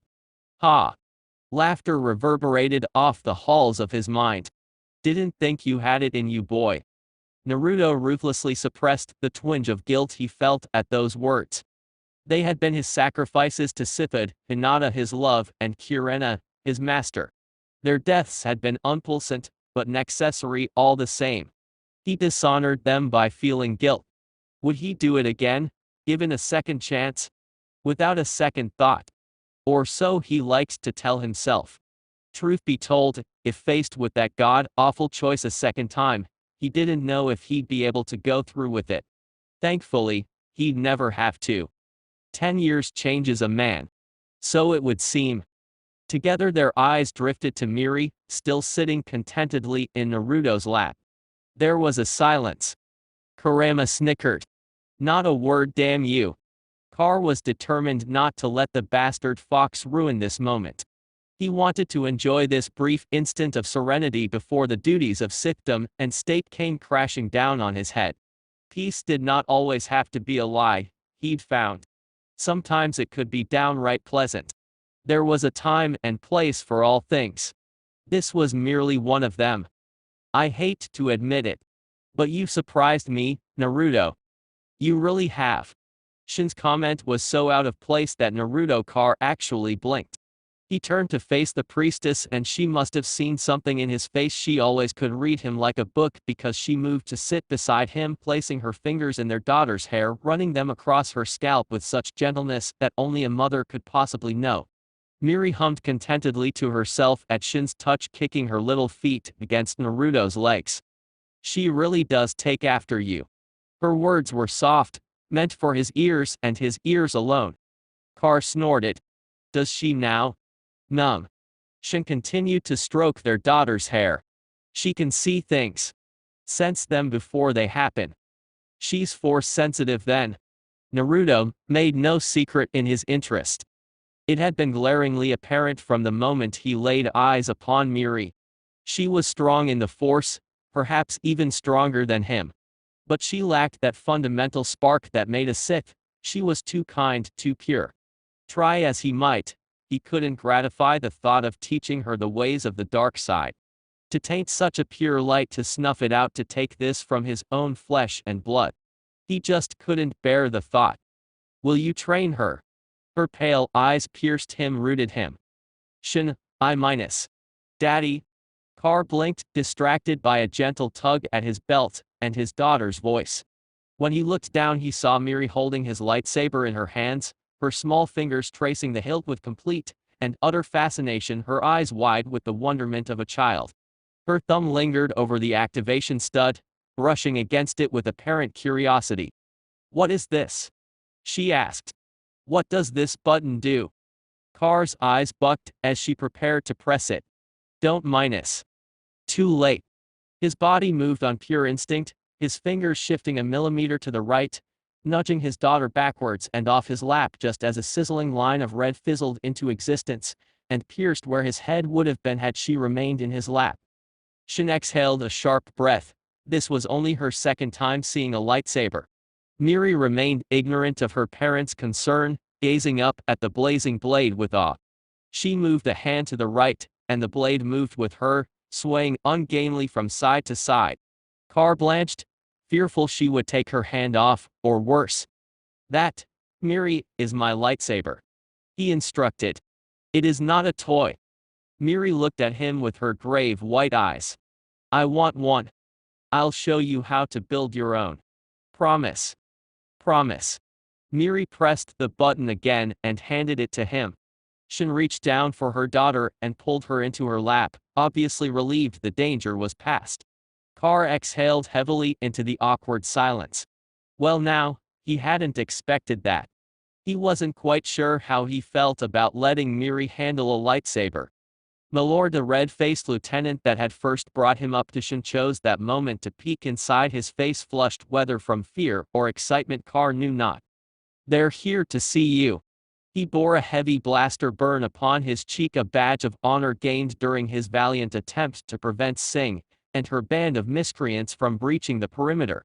A Bacta patch had been applied to the wound, and though it was all too likely to scar, he'd no doubt the man would bear it with pride in his continued service to Carr's slowly expanding empire. Still, the man's bravery intrigued him. And it proved a grateful distraction from such thought to the future. Soldier, he began slowly, what is your name? When the man did not answer, he continued, I understand I have you to thank for preventing some of our intruders from paying me a visit. The Force told him all he needed to know about this man, but still he asked anyway, knowing that this youth had managed to kill 2 of Singh's men before he'd been overwhelmed. Lieutenant Irv Lekov, sir. Shin arched an eyebrow in unspoken question. Carr nodded, and pretended to ponder the matter a moment. It's Captain now. The young man's face grew considerably more flushed. Oh. He made a small gasping sound of surprise. Thank you, sir. I should be the one thanking you, Captain. Carr continued, suddenly aware of Miri's attention. Were it not for you, I might not be sitting here now. A white lie, but an accessory one. 2 additional men wouldn't have made a significant difference against him, nor would they have prevailed. But one of them might have hurt Miri, and for Lekov's unseen intervention Carr found himself feeling overly gracious. As Lekov moved to exit, he made a silent note to commend the man further for his bravery before the night was through. Valor in the face of danger must always be rewarded. Carr checked his comlink for a final update on Celeste Morne. According to Sakura, she was stable, resting comfortably. He very much doubted that. After being bonded with the Mur talisman for so long, she had to be feeling the effects of its sudden absence. Hell, she was probably experiencing withdrawal. He promised himself he would pay her a visit after this. Assuming she survived. Milord? Lekov tentatively raised his voice. I'm afraid I can't keep them any longer. Naruto turned his golden gaze to Shin once more, saw the confusion and apprehension there, and mouthed a single sentence. Let me do the talking. With that, he took a deep breath, drew himself up, and just like that, he was Darth Carr once more. Send them in. Scarce had he spoken than Lekov nodded, ducking back into the archway. Are you sure this is wise? Shin whispered. She was just as anxious as the others. Having no idea of who stood on the other side of the door. Behind the doors, Lekov made a sound of offense, as though someone had violently wrenched him aside. Carr almost cringed. He didn't need the Force to know who stood behind those doors. Straightening, he put on his most winning smile just in time for the doors to wrench themselves open and outward. A pair of steely green eyes were the first to narrow upon him. "Hello, Temurai," he greeted. Anakin Skywalker had never felt so much turmoil in his young life. Forced to attend what Carr called his festivities, the Padawan now found himself well out of his comfort zone. Deprived of his Jedi vestments and garbed in strange attire he'd never before seen, he stood surrounded by guards and beings he could not recognize, let alone comprehend. Any attempt to make conversation with his escort on his part did not end well either. Some favored him with piteous glances, others gazed upon him with outright scorn and derision. He could feel various levels of suspicion and mistrust from them, probably because he still had his lightsaber. But so too did these guards, and from the look of it, they knew how to use them if the dead bodies of the intruders were any indication. Evidently, they too were not welcome here. Another Jedi, one of the nearby guests, spat at him in passing. "Come to kill Lord Carr, have you? Well, your plan failed." It took all Anakin had to rein in his anger. How could he expect these people to understand he hadn't been responsible for the attack? When the bounty hunters came blazing into the plaza, there hadn't been any panic on the part of the guests. They'd merely parted to make way and allow Carr's many enforcers to reduce their numbers. Nevertheless, a scant few had managed to escape the net and make it to the Dark Lord himself. It had been a short battle. Carr had sent each of them to the void almost immediately. The guards surrounding him hadn't been swayed either. They'd stayed on task and never taken their eyes from him, not once. Their loyalty was admirable, if not infuriating. His master was here somewhere. He knew that he could sense him, but the guards prevented him from taking any action to find him. As did the being who called himself Grievous. One glance at the Kalash was more than enough to confirm his hatred for the Jedi.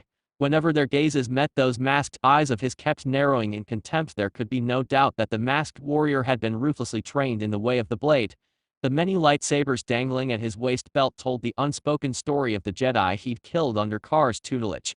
"Don't even think about it, Jedi," he chortled bleakly. "I've been given leave to kill you if you try to escape." Anakin bristled at the threat. What the devil was going on? Hanabi had never been more grateful for an interruption in all. Her with the rakeage had proven dreadfully boring, dull, even. Were it not for the sudden attack by Aura Singh, she was certain to have died from sheer boredom. She'd successfully slain 3 of the 10 assailants and wounded a score more before the remainder made it to the balcony and launched their assault on Carr. He'd since shut himself down in force since then, leaving her no clue as to what had happened. For all she knew, he could be dead. Please don't let him be dead. Saber staff in hand, she nudged or shoved aside the guests with the Force, making her way past the parapet to the balcony. Already she could feel the others gathering there, feel their confusion and dismay in the Force like a wild thing, pained and dismayed. An icy blanket of fear draped itself across her shoulders, dampening her bloodlust and enthusiasm. No. She hastened her pace, climbed the stairs in a flurry of motion. "No!" someone cried out as she thrust them aside, nearly maddened by panic. "No!" Hanabi's feet all but flew from the floor as if borne by wings on high, carrying her through the halls to her destination. She recognized some of the others as she approached the throne room, some of whom she knew: Temurai Samui, Maykurat Suchi Uela Ventress Brood Baris, and several others that she failed to recognize. But there was one there she did not fail to recognize. Shin. She knew the priestess as described by her sister years before. This couldn't be anyone but her. And there, nestled in her lap, eyes wide with wonder, a little girl. She shone like a beacon in the Force, her presence a flawless mix of Shin and. Wait. That could not be. It couldn't. Someone else was a part of her. Someone she knew and loved. Carr. A sudden, sickening sensation seized upon her as she turned her eyes toward her master. Carr regarded them a moment longer, lounging languidly upon his throne, seemingly without a care in the world. His golden gaze raked across each of them in turn, culling wheat from chaff. He had shut himself down in the force. Hanabi realized. Whatever he was feeling, it was being kept well hidden. That was just as well, she decided. If her suspicions were correct, he had a good deal of explaining to do.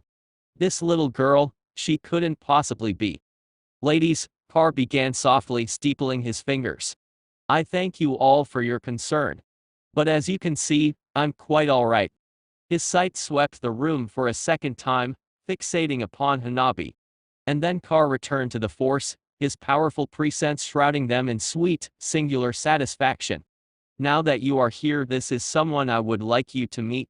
He returned his attention to Shin, rather, the child in her lap.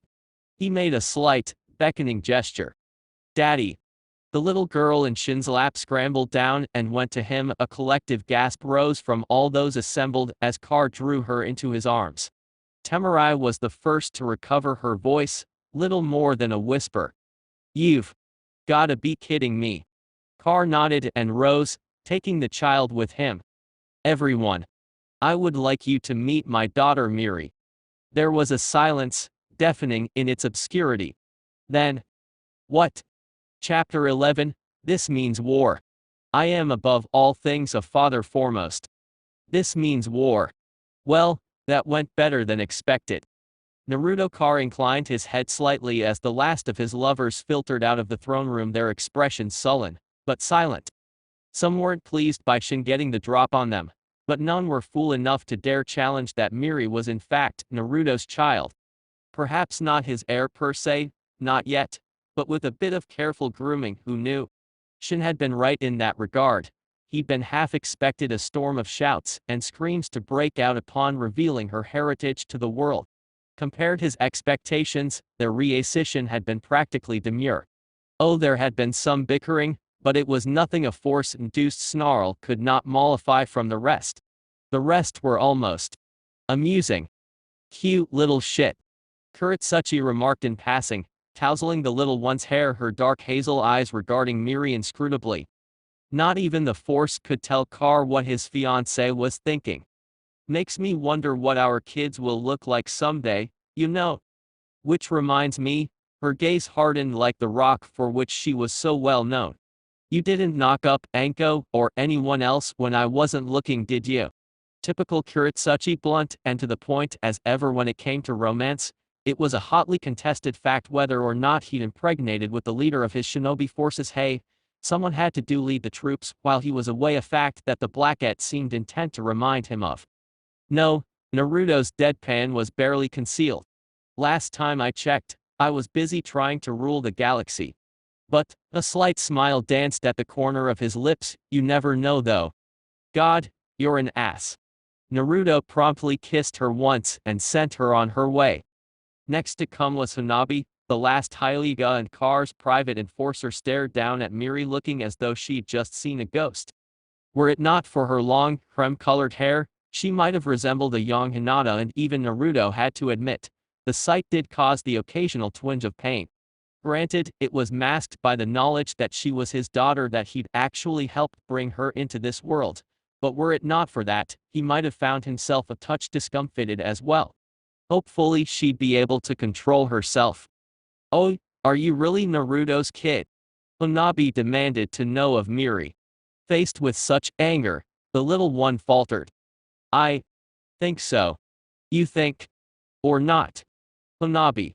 Naruto's growl nearly deafened the room. That's enough. Not another word. No more surprises like this. The haiga remained adamant in her anger. Ever. Shithead. I hate you. Hate. Without another word she whirled around and stormed out of the room, silently seething.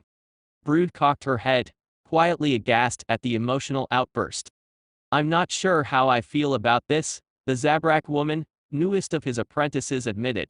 But if she truly is your child, then I see no harm in treating her as I treat you.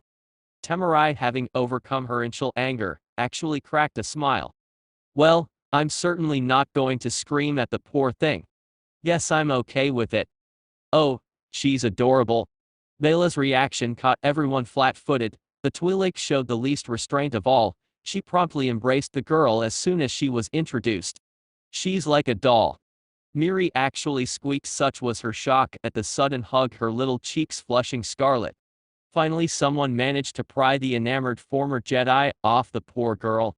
I would speak with you in your quarters later, master. Ventress looked torn somewhere between scorn and disbelief, but she had nothing further to offer where Miri was concerned. May was one of the few to remain, lingering by the doors until Temurai and the others had finally departed. Only once Ventress had brushed past her did she dare approach the throne, her jaden eyes watching the young girl intently. Young Miri might have been blind, but Naruto knew she was keenly aware of the Mizukage's intentions. As was he. Otherwise she wouldn't have gotten within 3 feet of his daughter. Upon reaching the girl, the shinobi allowed a rare smile to grace her full lips. You must be Miri, she said softly, reaching out to stroke the child's cheek. And you must be Shin. It's so nice to finally meet you. She extended her free hand in silent offering, an olive branch between the leader of the land of water and that of demon country. To her credit, Shin returned the gesture. Carr heaved a sigh of relief. He had a galaxy to unite. The last thing he needed was pointless bickering. Pleased to meet you. Miri for her part also stood steadfast under this silent scrutiny. Say, she raised her sightless eyes to regard the orange-haired woman. It is all right if I call you Mama May. The 3 adults nearly facepalmed as one. Of course, you can, sweetheart. May murmured, her eyes toward Naruto with smoldering, if not ensued intent. So young, yet so mature. You must get it from your mother. Hey. Naruto adopted a faux-wounded expression, his Sith persona momentarily slipping in the face of this small slight. I'm standing right here. I know, darling. She blew him a quick kiss. Mama says I'll grow up to be like Papa someday. That got a chuckle out of the Mizukage.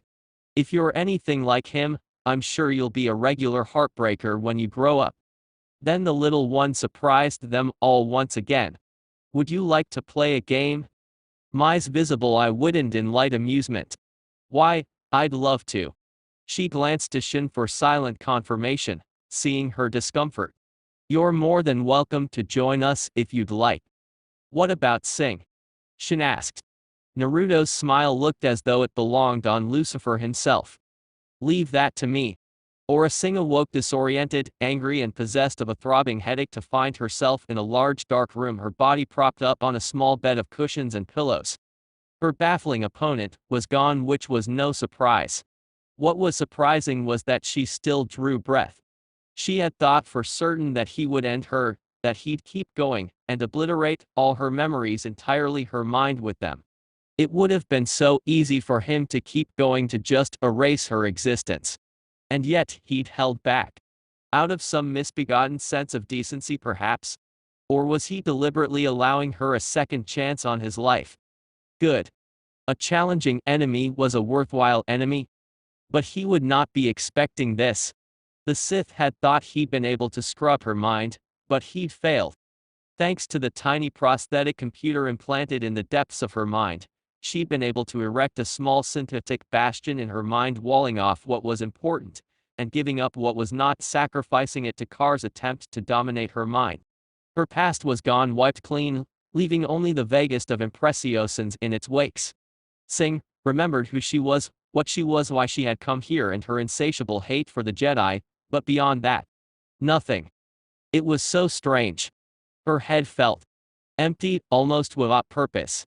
Almost, but not quite. Carr. He'd done this to her. And she would have her revenge. A guarded inspection of her immediate surroundings confirmed that she was indeed alone. With no restraints to speak of. Apparently her captor felt she did not require them. Well, that would be his undoing. Even in the throes of her fury, Sing had to admit that she was impressed. He had tricked her most cleverly, lulling her into vulnerability, and then using her own trap against her. She had briefly succumbed to worst enemy someone in her profession could face, overconfidence. It would not happen a second time. That accepted, she still had to give the Sith his due. He was as resourceful as well as skilled. She would relish their next battle when it came. If it came. She stood taking in her surroundings, but not letting herself be at all absorbed by them. The room was dimly lit by human standards, but posed no obstacle to her vision. She could clearly see the dimension of the small chamber, could see there was no further furniture save for a lone form-fit chair and a desk. One of the walls was inset with graphic readout screens, serial port plugs, and other devices she didn't immediately recognize beyond their use for surveillance. So this was what the Sith used in his day-to-day life. The technology was ridiculously advanced, she couldn't even begin to decipher its meaning. The guard on the grounds had been outfitted with similar devices of a sort. The longer she thought about it, the more Aura Singh began to think a strategic betrayal was in order. This carr clearly had better resources than the Count, and as evidenced by his brief display of power, he'd no doubt surpassed the former Jedi long ago. And now that he'd been in her mind, now that he realized the Count had been the one to hire her, he'd probably be ending Tyrannus quite soon. How was she going to get her credits if her employer fizzled out? Pushing harder, she found that she could make out the slight puffs of fog caused by her breath meeting the cold night air. Wherever her captors had placed her, it was cold. She realized that much. Carr Doubletisly had done so for a reason. But why? And where the devil was he minus? Across the chamber, the eclectic snap, hiss of a lightsaber caused her to start. Carr had to hand it to Aura Singh, however ugly she might be from within, her body possessed boundless beauty on without. Her skin was white as alabaster. It gleamed coldly in the starlight that poured down from the skylight, bone white to his eyes. He realized she was bald save for a hank of dark red hair that rose from the back of her head like a magmatic eruption. The tight-fitting jumpsuit she wore was a similar shade, although he didn't know whether that was its actual color, or if it had something to do with the dried blood. She knew not how he longed to end her, she probably wasn't even aware of his presence. Time to rectify that then. Taking the lightsaber from his belt, he ignited the blade. Carr stood at the room's far end, stentorian sound of his lightsaber alerting Singh to his presence. The deafening drone of its edge, steady and even, filled the air. His eyes were golden slits were turned towards Aura, but with Carr one could never tell what he was looking at. His vision seemed to encompass every direction. And what he did not see through his eyes Singh knew, he sensed through the Force. It boiled around him now in a curtain of palpable malice. He seemed to be holding himself in check with an insurmountable source of will. Despite having ignited his lightsaber, he made no move towards her. He simply stood there, radiating righteous fury. One look in his eyes and Aura Singh knew, she had only minutes to live. Without thinking, her brain leapt into overdrive. She wondered how he slept, or indeed, if he slept. It was said that those of the dark side were able to do without rest entirely, sustaining themselves solely upon the powers of the Force. One of the many rumors about the being hidden in that armored suit held that he had once nearly been slain in his sleep at the outset of his reign. It would certainly explain the scars on his visage and neck. So according to speculation, Darach Carr did not sleep unless under heavy guard, nor had he for the last decade. Most of the rumors of his origin, disparate though they were, agreed on one thing, that Carr was a man of principle. Ethical, even if such a wicked word could be applied to a Sith. He did not kill what he could tame, did not needlessly shatter tools that might yet perform some sort of function. Which meant he intended to use her. Like hell he will. Part of Singh bristled at this thought, and yet. She wondered just what it was that drove a man of his caliber forward in this day and age. Even a Sith Lord, which Carr was rumored to be, needed some sort of incentive surely. Carr was merely one such being, having risen to power in the vacuum left unfulfilled by a grand army of the Republic. None but the Jedi had dared to challenge him and his fleet. And they'd all seen how that turned out, hadn't they? He was allied with neither the Rep, and when war broke out, as wars often did, one could only guess at what side, if any, he would take. Singh thought she knew what would dictate his actions, at least in part. Ambition. Ambition motivated Carr to get through each day and night. Ambition was the fuel that fired his existence. But that wasn't all. Having given himself over to the dark side, he hadn't done so unreservedly and completely as most Sith would often do. Singh had witnessed it firsthand back on the balcony, sensed it, glimpsed it in his mind just before he tore into her. Carr loved. He had many loves, women he cared for with all his heart and soul, subjects upon whom he placed equal value. The woman and child must have been truly precious to him indeed for him to risk such injury on their behalf. Which meant beneath that eerie armor, he was still a human being. Putting the ever-growing gulf between the Republic and the newly named separatists aside, Carr's claim to this side of the system hadn't happened overnight. It had been a slow takeover which implied untold patience improbable for a Sith Lord. Her own connection with the Force was strong enough to tell her that again. Carr proved himself the black sheep in the fold. While there was anger in him, there was also compassion, caring sympathy for his fellow humanoids and other species. He distinguished between enemy and ally like light and dark, and yet she instinctively knew he had made exceptions for enemies before. That was what made his men so loyal, she realized. So lethal. Some of them had once been his enemies before being converted to his side. She'd sensed no duplicity in them, he'd made no attempts to mind-rub any of his faithful followers. Those brought into his precincts could be certain of one thing: all would be treated equally and with benevolence. It remained to be seen if the same could be said of Aurra Sing. If the Dark Lord chose to carve her into pieces with that lightsaber, there was precious little she could do to stop him. She was unarmed, of course. All her weapons had been confiscated at some point during her forced slumber. They'd been most thorough. Even the toxic needles she kept secreted in her hair were G-bone. While Carr was a master of all he surveyed, she did not deem him foolish enough to rely altogether on the Force to ensure his safety. It was all well and good to let the dark side flow through one. To be truly effective, however, it needed not only to be manipulated by skill but also by intelligence. Force or no force, Carr was by no means foolish enough to permit something as simple as utilitarian and lethal as a poisoned dart into his precincts.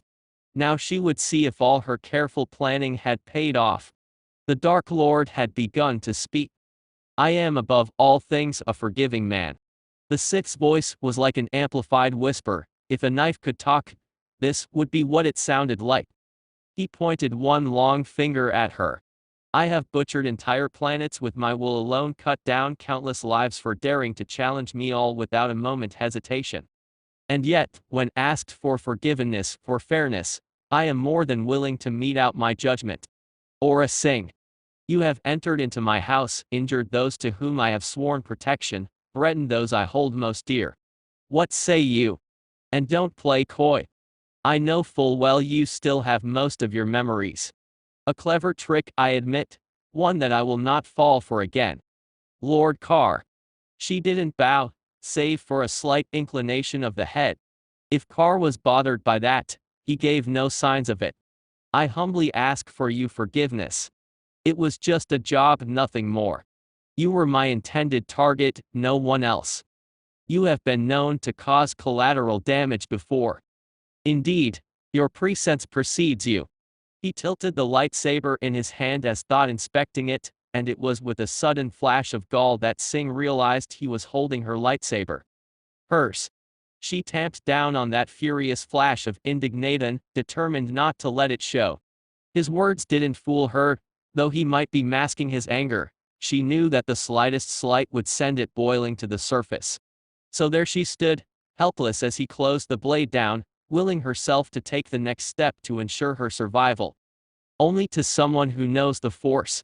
Without being prompted, or given permission, she came several steps closer. "Quite a residence you have, this antechamber doesn't do it justice." She glanced at the walls and their electronics, then back to him awaiting his answer. She was taking a risk, she knew, but in doing so she hoped to curry favor with the enigmatic lord. Fortune favored the bold after all. If it pleases your Lord Sip, I would propose an alliance." "Oh." Naruto cocked his head aside, golden eyes surveying her as though she were just that, a piece of meat. "And what could you possibly offer me, I wonder?" "More than you think," she challenged. "For the right price." Foolish. He moved almost too fast for Sing to see in an instant. His lightsaber was abruptly reactivated. Part of her noted almost academically that the ignited shaft was the same color as her hair and jumpsuit. She had ample opportunity to appraise its exact hue because the incandescent tip now hovered entirely too close to her throat as it backed her up against the wall behind her. The only thing you value in this world is credits. The lightsaber that threatened her throat was as steady as if held by a droid. But I wonder, he continued, do you intend to serve me solely to save your own skin, or do you truly respect the empire I seek to build? I know of your hatred for the Jedi. Perhaps you might have been useful to me. If you hadn't threatened my kin. I told you, Sing bit back an angry hiss, fighting the invisible hand now closing around her throat. It was just a job. The girl wasn't my target. And yet you nearly ended her nonetheless. Carr tightened his grip. No. Unbidden, a well of dark fury, a memory, escaped her mind. I would never do such a thing. She was suddenly a child again, cradled by her drug-addled mother as she stalked the dirty streets of Nar Shaddaa in search of her next fix. Dropped by that same mother as she rushed to meet her spice dealer. Cold. Abandoned. Alone. That was a fate she wished on no one. For all her venom and vicissitude, Sing had her standards. It galled her to admit it, but she just didn't have it in her to kill kids. Carr must have sensed it, because the vicious vice around her throat loosened. His tone did not change, but nonetheless seemed colder. Do you presume to take me for a fool, Sing? Make no mistake, bounty hunter, you are alive because I will it, nothing more. He held her against the wall for the like of an eternity, golden orbs searing into her very soul, lightsaber sizzling against her neck. Abruptly he released her completely, allowing her to suck in a breath. It seems you are more than I thought you to be, my dear Sing. But, putting that aside, I find myself in the strange position of being in your debt. A sharp smile plucked at the edges of his whiskered cheeks. Your attack on my person, failed though it might be, has given me all the excuse I need to annihilate that fool of a count once and for all. I have already taken steps to that effect, as has the original. That leaves you. Whatever shall I do with you? I can't let you leave here without some sort of punishment. After all, what kind of example would that set? The hunter's mind was elsewhere. Original? Sing wondered at that, once more finding herself drawing on the rumors of the Sith Lord. It was said he had the uncanny ability to duplicate himself. Was this Carr before her merely one such clone? Too late she came back to herself, saw Carr wave a black-clad hand in her direction, finger extended. I hope you've prepared yourself. Sing barely had time to blink before a thin stream of lightning leapt from the lone digit, engulfing her body in spasms of epileptic agony and sending her shrieking in pain. Her body crumpled the floor, rendered insensate beneath the barrage of force lightning, all but nerveless by the time she struck the steel grating. The scent of smoking flesh reached her nose, causing her to retch it. That blast hadn't been enough to kill her, but each of her muscles seemed to disagree on that factoid. Irrepressive. The dark man noted, the slightest of smiles plucking at his bleak visage. Most impressive. You have an admirable tolerance towards pain, Miss Sing. I'll be sure to make use of that in the future. But that was but a fraction of my power. Carr strode past her, leaving her still twitching body to regain its strength. If you do anything to betray me, or the ones I love, make no mistake, I will end you. She felt the fabric of a cloak settle about her shoulders, quelling the chill from the room. I will send an apprentice to collect you and show you to your new quarters. You will be kept under surveillance for the next month, 24 hours a day, until such a time as I deem you trustworthy. When that time comes, rest assured, I will have many tasks for you. You will have the credits you so desire. Those are the conditions of our alliance. Unless you have any objections? To her credit, Sing didn't take the bait. She knew objection meant death. Instead, she lay there silently grateful she was only in pain, not dead. The mere thought of dying rankled her. And working for a Sith Lord, let alone one as powerful as Carr. She risked a glance up at him as he strode out of the room, a portion of the wall sliding up at his departure, rising to admit him entry into the well-lit hallway beyond. Its slamming shut acted like a bell of sorts, heralding an end to her old life and the beginning of a new one, its dulcet tones ringing on into the distance until they finally fades away. Sighing, Sing laid her head against the floor and contented herself to wait until her body was able to move again. This is gonna take some getting used to. Layla was there to greet him as he emerged from his session with the bounty hunter, her chocolate brown eyes slightly wide as she beheld his appearance. A glance was more than enough to confirm his suspicions. She wanted to speak with him. In private. The Carr clone brutally bit back a long-suffering sigh. He was only one of many doppelgangers spread throughout the base at present, within good reason. The moment he had told his wives and apprentices of Miri's heritage, he'd been forced to lend them each a clone just to distress, as they called it nowadays. With the festivities effectively on hold, he'd no choice but to postpone his plans that he'd worked so hard to fulfill. To say that he was frustrated was the least of his worries. That Layla had come to find him directly surprised him. It also soothed him. Of all his students and wives, he'd always been the most gentle with the Twi'lek Jedi, and as such she still clung to those old Jedi doctrine at times. Her refusal to show fear amongst them. She did not quail from the dark fury boiling off his shoulders. If anything, she seemed to drink it in, deflecting it off herself, like water off a duck's back. Layla. He wasn't quite able to conceal his own surprise. Is something wrong? She gazed up at him with sorrowed eyes, leaving him to wonder what had happened to cause such sadness. Do you not find me attractive, Carr? The blonde blinked, momentarily baffled by her words. Then he understood. Shin. He'd had a child with her, and several others were already pregnant with his children, but due to Layla's alien physiology, he couldn't physically have a child with her short of conceiving one through the use of midi-chlorians. And for all his might, Carr simply wasn't that skilled. Add to that the fact that she was still relatively new to the fold, and it was only natural she'd feel undervalued, especially with the fierce, almost daily competition taking between all those who cherished a place in his heart. Who said it? He demanded to know. My lord? Who said you weren't beautiful? Ventress, but I'm sure it's not her fa minus. Naruto pressed a finger to her lips, silencing her voice. Ventress. He sighed. I will speak to her of this. Everyone was feeling the stress of this new addition, and some were lashing out. It was only natural. Her hand was in his almost before he realized it, his lips gently touching hers, desperate to drive her sorrow away. You have no reason to think you're not beautiful. That was what had caused Layla Sakura to fall in the very first place. She did not have well of untapped anger like Maris, did not possess the vindictive tendencies of Ventress, or even the fierce pride that Baris clearly clung to after all these years. But what she did have was passion. She was an emphatic being by nature, she always had been. For her say or do otherwise was to deny her very self. She'd fallen to her emotions, but in such a way that prevented her from tapping the true potential of a Sith, something Carr silently resolved to rectify when he had the chance. But for now, he simply smiled and held her close. Come with me, he purred, stroking at her leku, sending them curling in delight. I'll show you just how beautiful you are. Well, I certainly wasn't expecting this. Obi-Wan murmured. Anakin was inclined to agree with his mentor. Nor I, master. A contingent of Shadow Guard were currently them to their shuttle.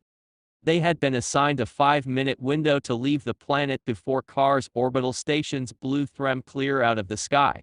The Sith had spoken with each of them in private, and unbeknownst to one another planted the first seeds of doubts deep in their minds shortly after the attack.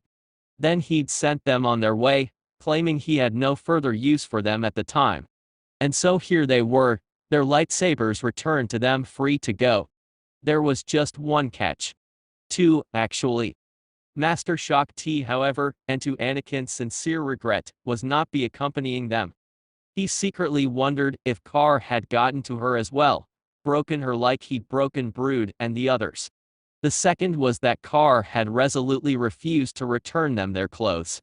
As such, They were stuck in this garish garb until they returned to the council. Anakin didn't much mind it.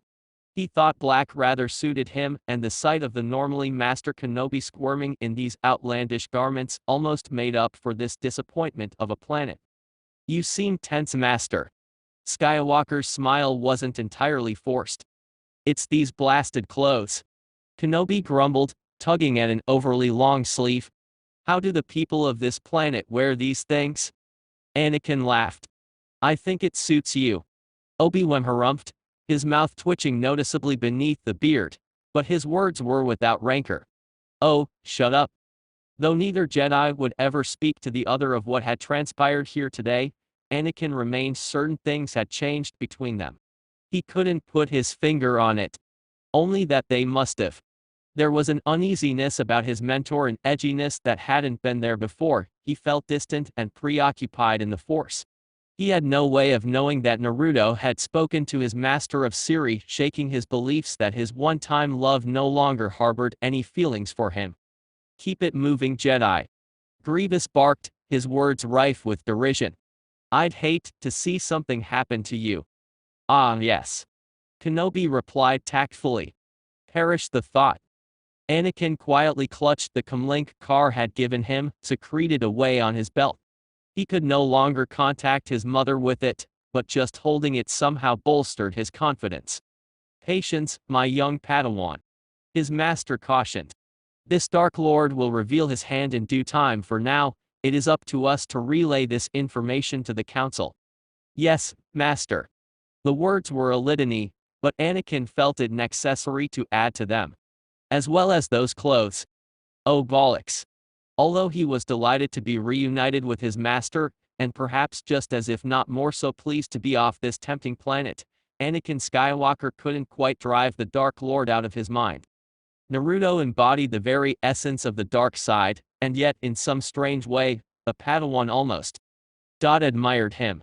He had erected his own government, ruling with a fair and just hand dealing death only when necessary, but when threatened he annihilated all who would threaten his people, safeguarding them at the cost of his own resources. In a way the Padawan all but understood his motives. He was trying to make the world a better place in his own way. It was almost admirable. Nothing he'd seen on this planet had suggested he was as heartless as everyone claimed him to be. But if that was the case, then why minus? You may release their restraints now, Grievous. A soft, feminine voice announced, causing him to come about suddenly. Boris. Indeed, the Myrillian Jedi stood there at the foot of their shuttle, quietly awaiting their arrival. For a heartbeat, he almost thought she would be leaving with them. But then he saw it. Tear, bulging noticeably under her garb. Her stomach. Anakin didn't need the Force to know what he was looking at. Boris was pregnant. Everything fell into place. That was why Carr was so uncharacteristic for a Sith. He cared. He had a family. He would probably have children in a month or so. Carr was a Sith, and he still loved. Who would have thought? Obi-Wan's reaction was slightly less profound. The moment Grievous released their binders, he marched right towards the former Jedi.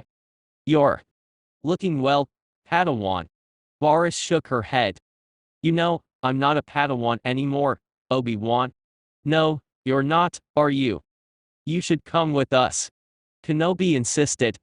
We can help you. Anakin instantly knew it was the wrong thing to say. Help. For the first time, Boris's gentle expression vanished, replaced by one of utter scorn. Why do you think I need help? Can't you see that I'm happy here with my husband? Away from you, Jedi, and your damned hypocrisy? She shook her head sharply, the ebony curtain of her hair swaying from side to side. War is coming, Obi-Wan. I only hope you realize the truth and leave the Order before it's too late. Anakin's jaw nearly fell clear off his face. Carr had married Boris. The convoluted picture of Darth Carr took another turn in his mind. If the man actually cared enough to marry a Jedi. Obi-Wan gave it one last try. You don't mean that. Please listen to what you're saying. No, you listen to what you're saying. Just like that, her anger vanished, leaving Boris looking abashed. I'm sorry. That was unkind of me. Please give my regards to Master Luminara. I'm sure she's been worried sick these last few years. Tell her I'm alright, I'm happy here. We will. Anakin promised. May the Force be with you. And you, my friend? Varys said nothing more as the ramp descended. Up you go. Grievous gestured menacingly with a lightsaber. And don't come back. The shuttle rapidly cleared the atmosphere as the two Jedi input the coordinates and made the jump to hyperspace, clearing the planet just before the 5-minute mark. And still those words lingered in Anakin's mind. If ever you have need of power, seek me out. Seek me out. At these words Celeste Morne woke with a start, her eyes fluttering open, her body arching against the bench as life was breathed back into her body. That was her first mistake. Her second was trying to stand so soon after emerging from her comatose state. Her body betrayed her. Knees buckled and legs collapsed, unable to support her weight, leaving her helpless to pitch forward helplessly towards the floor. She was so weak, she couldn't even focus enough to draw upon the Force to steady herself in time to prevent the collision. But before her face could kiss the unyielding permacrete, a pair of strong arms wrapped around, supporting her as the room swam in and out of focus. She could hear running water at a distance, the sounds of chirping birds and other wildlife gradually becoming more and more apparent to her as she recovered. Who? Where? Welcome back to the land of the living, my dear. An eerily familiar voice purred. Again. It took everything she had not to start when she saw Carr's face. Those golden eyes sent shivers shooting down her spine. But though he could have easily stranged her in this instant, he made no move. Silence. Celeste waited for the spirit of Carnus Mur to say something, but there was only silence. Without thinking, she touched a hand to her neck, expecting to feel the living metal of that awful necklace. But instead she felt only all of her throat and collarbone, utterly unharmed. Gone. Celeste sat up, pulling at her chest. The Mur talisman was gone. She peered up at the Sith, half expecting to see it wrapped around his neck, but it wasn't there either. Had it latched onto someone else, then? Would the Rakghoul plot start anew? After all she'd done to stop it. As if sensing her distress, the Sith began to laugh. The fiend. Was he actually delighting in her fear? Was he minus? Oh, that thing? Carr turned his head aside, revealing his smile. I destroyed it. Couldn't risk having. You. What? Crushed it in the palm of my hand. He made a fist for emphasis. You'd be surprised how fragile the darn thing was. A couple of shatter points and wham. Gone. Thank you, Sith. The words burst from her lips before she could think to stop them. As much as I hate to admit it, I am in your debt. I'd rather you call me by my given name, not Sith. He admonished. And what might that be? Naruto. You're kidding. Does this face look like it's kidding? The blonde deadpanned. It's either that or Carr. Take it, or leave it. Alright, Naruto, where are we if you don't mind me asking? Why, my garden, of course. Carr explained, indicating the thriving wildlife around them with a wave of a gloved hand. Your body's already fully healed. I thought a change of scenery might aid in your recovery. I often come here to meditate when I find myself ill at ease. Celeste found it difficult to reconcile a Sith with something so peaceful as mediation, let alone this beautiful scenery. Her surroundings were a peaceable blue, upon which a biohabitat might survive virtually unpolluted and unaided. You're more than welcome to stay a while. Carr replied. Clear your head, smell the roses. I don't have any other choice, do I? Not really, no. Celeste exhaled in a long-suffering sigh. Just who was this Sith? One moment he was trying to draw out her inner darkness, the next he was as calm and peaceful as this garden around was. Frightening. Perhaps he was only being kind to her because she'd escaped the debilitating effects of the Mur talisman. Whatever the case, Celeste Morne began to realize this Sith might not be so hopelessly lost as she'd first believed him to be. Perhaps she could do something about that. As a Jedi, it is my duty to reform and or kill you. She warned. I won't take kindly to your advancements. The Sith smiled softly. It was possibly the most charming sight she'd ever seen. Always did like a challenge. Memories of all these experiences and more came rushing back to Naruto, making the task he was about to perform all the more sweet. It was all coming together. His grand plan. But first, there was one last matter to address before he began the operation. And it would be by far the most satisfying of all. Carr, the original, waited patiently for the transmission to filter across time and space. Two images sprang up before him, one a great deal larger than the other. The senior Sith Lord appeared in a shimmer of robes and shadows as his protege rippled into existence beside him. Indeed, Sidious's hologram filled the space at one end of the room, rising up before them menacingly. The dark-cloaked figure at its center gestured in respect toward Carr, that single motion earning a slight cringe from Count Dooku. "Greetings, Lord Carr." Smooth and silky, his voice oozed through the shadowy ether, making himself heard throughout the entire room as though he were actually present. "To what do we owe this audience?" "Greetings, my lords." Naruto's every word dripped with derision. "Before we begin, I have a few words for Count Dumbass over here." Dooku visibly bristled, his face purpling at the blonde's blatant disrespect. "You impertinent little minus. Calm yourself, Lord Tyrannus."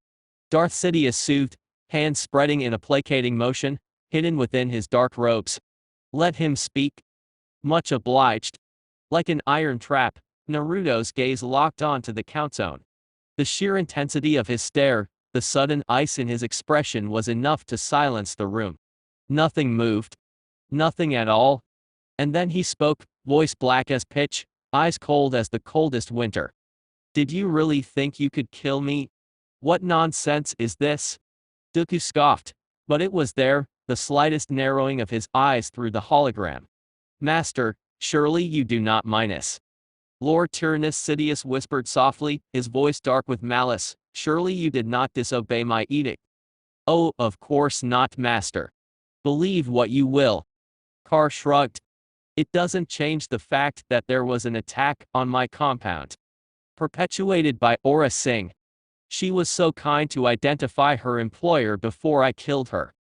A lie to be certain, but Dooku didn't have to know his top assassin had gone turncoat on him. I know for a fact that she has been in your employ, Count.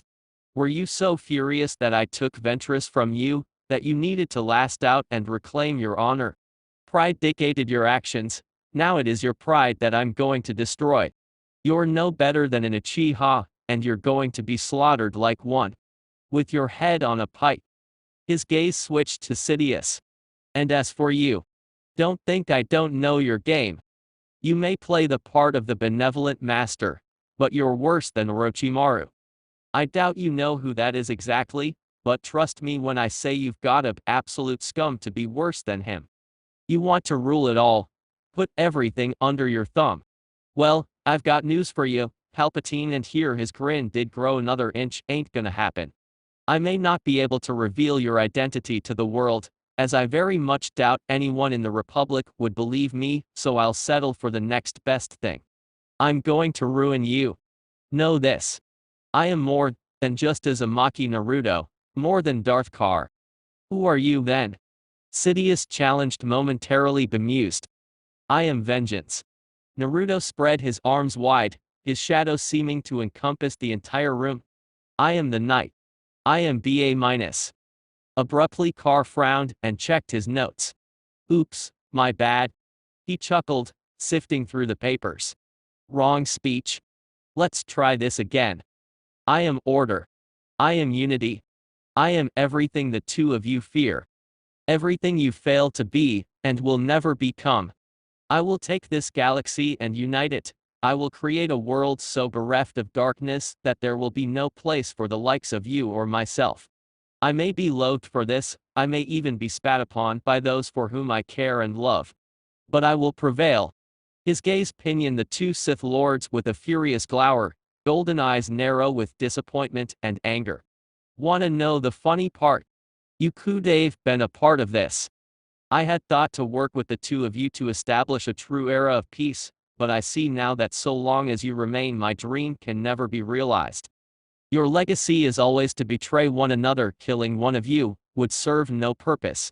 I must try the hard path, take the road less traveled. I hereby declare myself an enemy of you both, come what will. Dooku, your days are done. Sidious, yours are already numbered.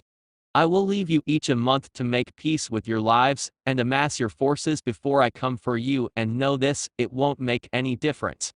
You'll never see me coming. For I am Darth Carr. And everything will burn. Before either Sith could get a word in edgewise, Naruto ended the transmission. Dooku could already feel the sweat beating upon his face, his earlier composure deserting him in the face of Carr's threat. He'd been serious. Deadly serious. His mind couldn't explain it, but his very soul was filled with pure, primal fear at the thought of the Sith Lord coming for him. And to make matters worse, he'd brought this fate down on his own head. His only solace was that he was still upon Serrano, miles from Coruscant, and away from Sidious. But that did precious little to lessen this fear. Carr knew. He didn't know how, but somehow the man knew, and now he was coming for him with all the might of his armada 1 month from today. What's more, he was no longer entirely certain if Darth Sidious trusted him anymore. He might just be content to replace him with Carr, or worse, kill them both. They'd been right. He'd let his pride get the better of him. Now he was on the out, and if he didn't do something soon, his head would end up on a pike. Sidious, in contrast, was only slightly ruffled by the blonde's blindsiding betrayal. He'd been expecting something of the sort for some time now, but it irked him to no end that Lord Tyrannus had bollocks everything up by making an attempt on Carr's life. He'd hoped to lull the fool into a false sense of security and terminate him in the future with one grand stroke. Now, he no longer had a choice in the matter. He would have to move up his plans. The fool had given him a month, and he would make good use of it. In a 1 month, he would make certain that war erupted between the Republic and the Separatists and use that chaos to obliterate the arrogant upstart as he should have done from the beginning. Tyrannus was a broken pawn now. He could still be used to instigate the war, but with limited effectiveness.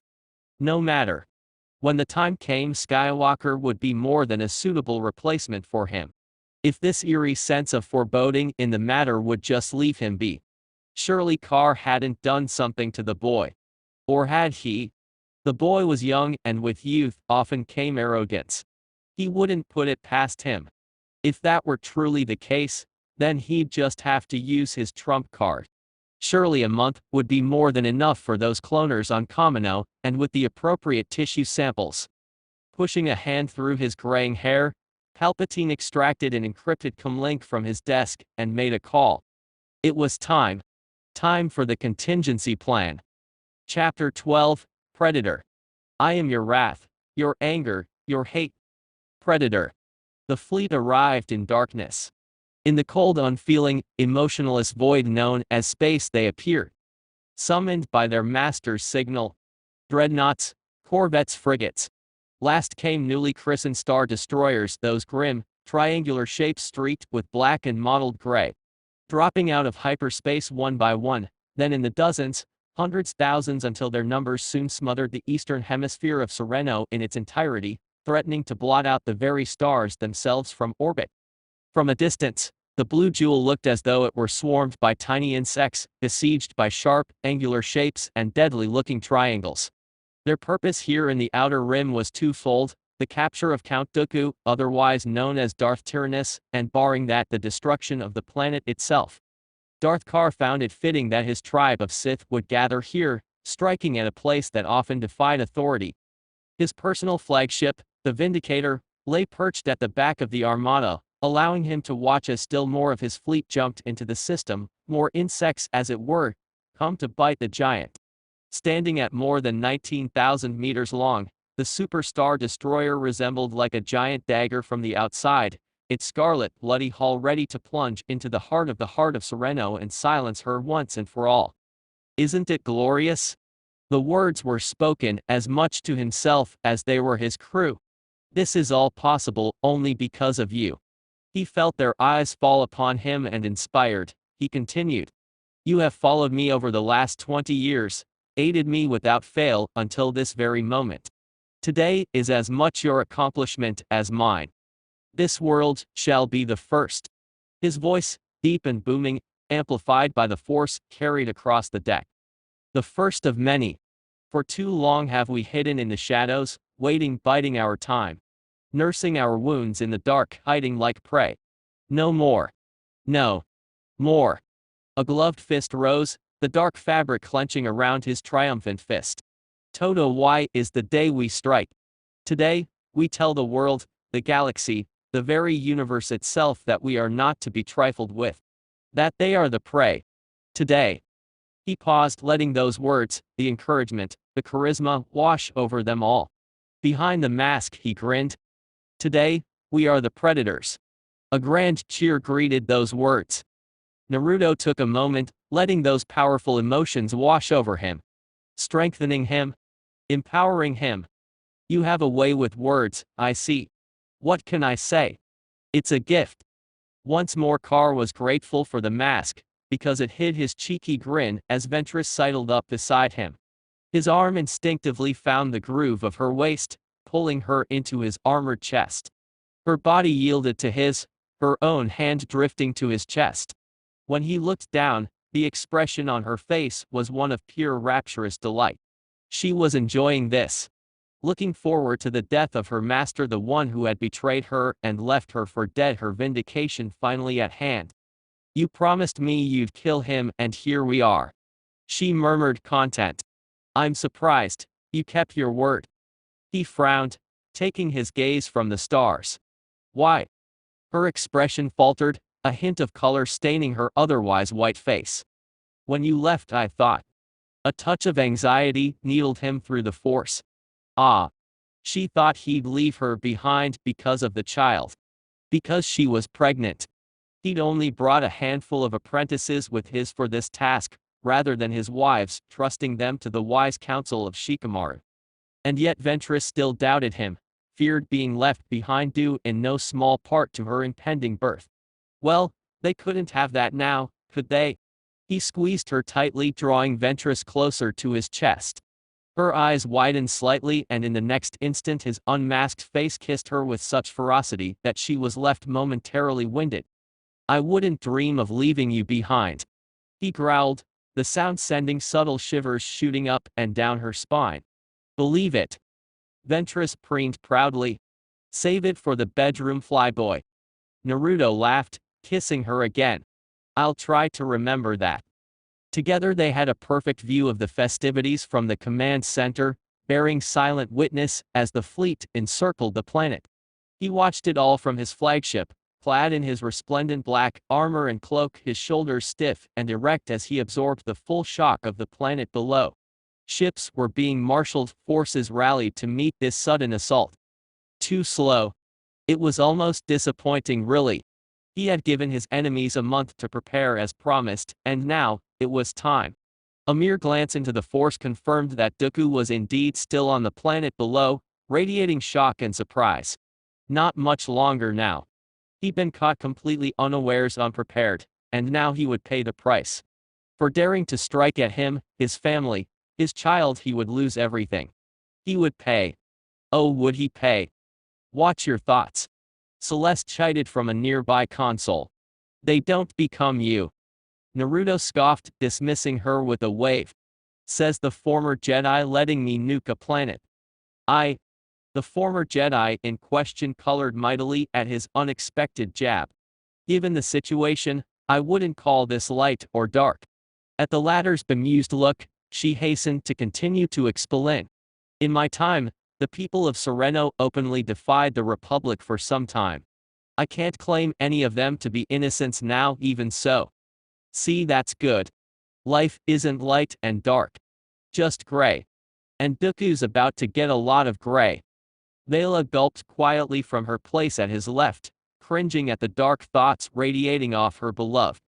She'd never felt such anger from him before, it felt like a cold, wet blanket smothering her.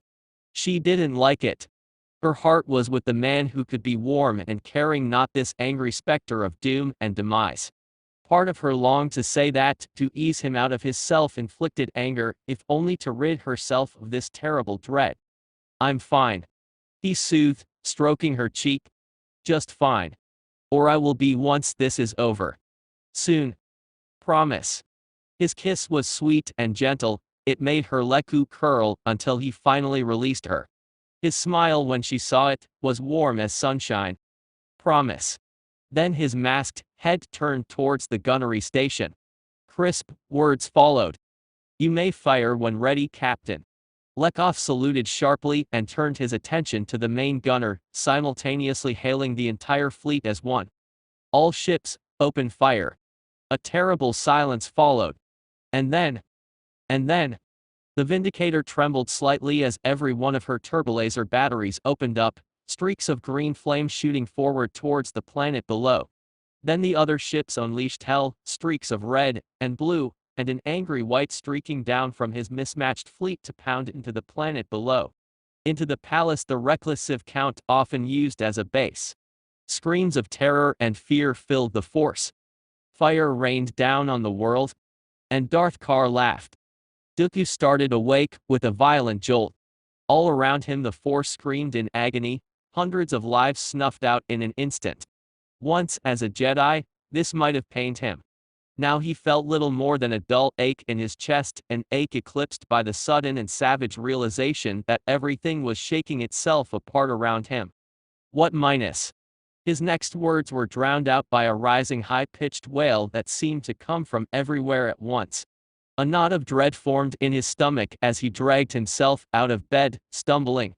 Rising swiftly, he took a nearby comlink off his desk and strode for the exit in brisk, crisp strides.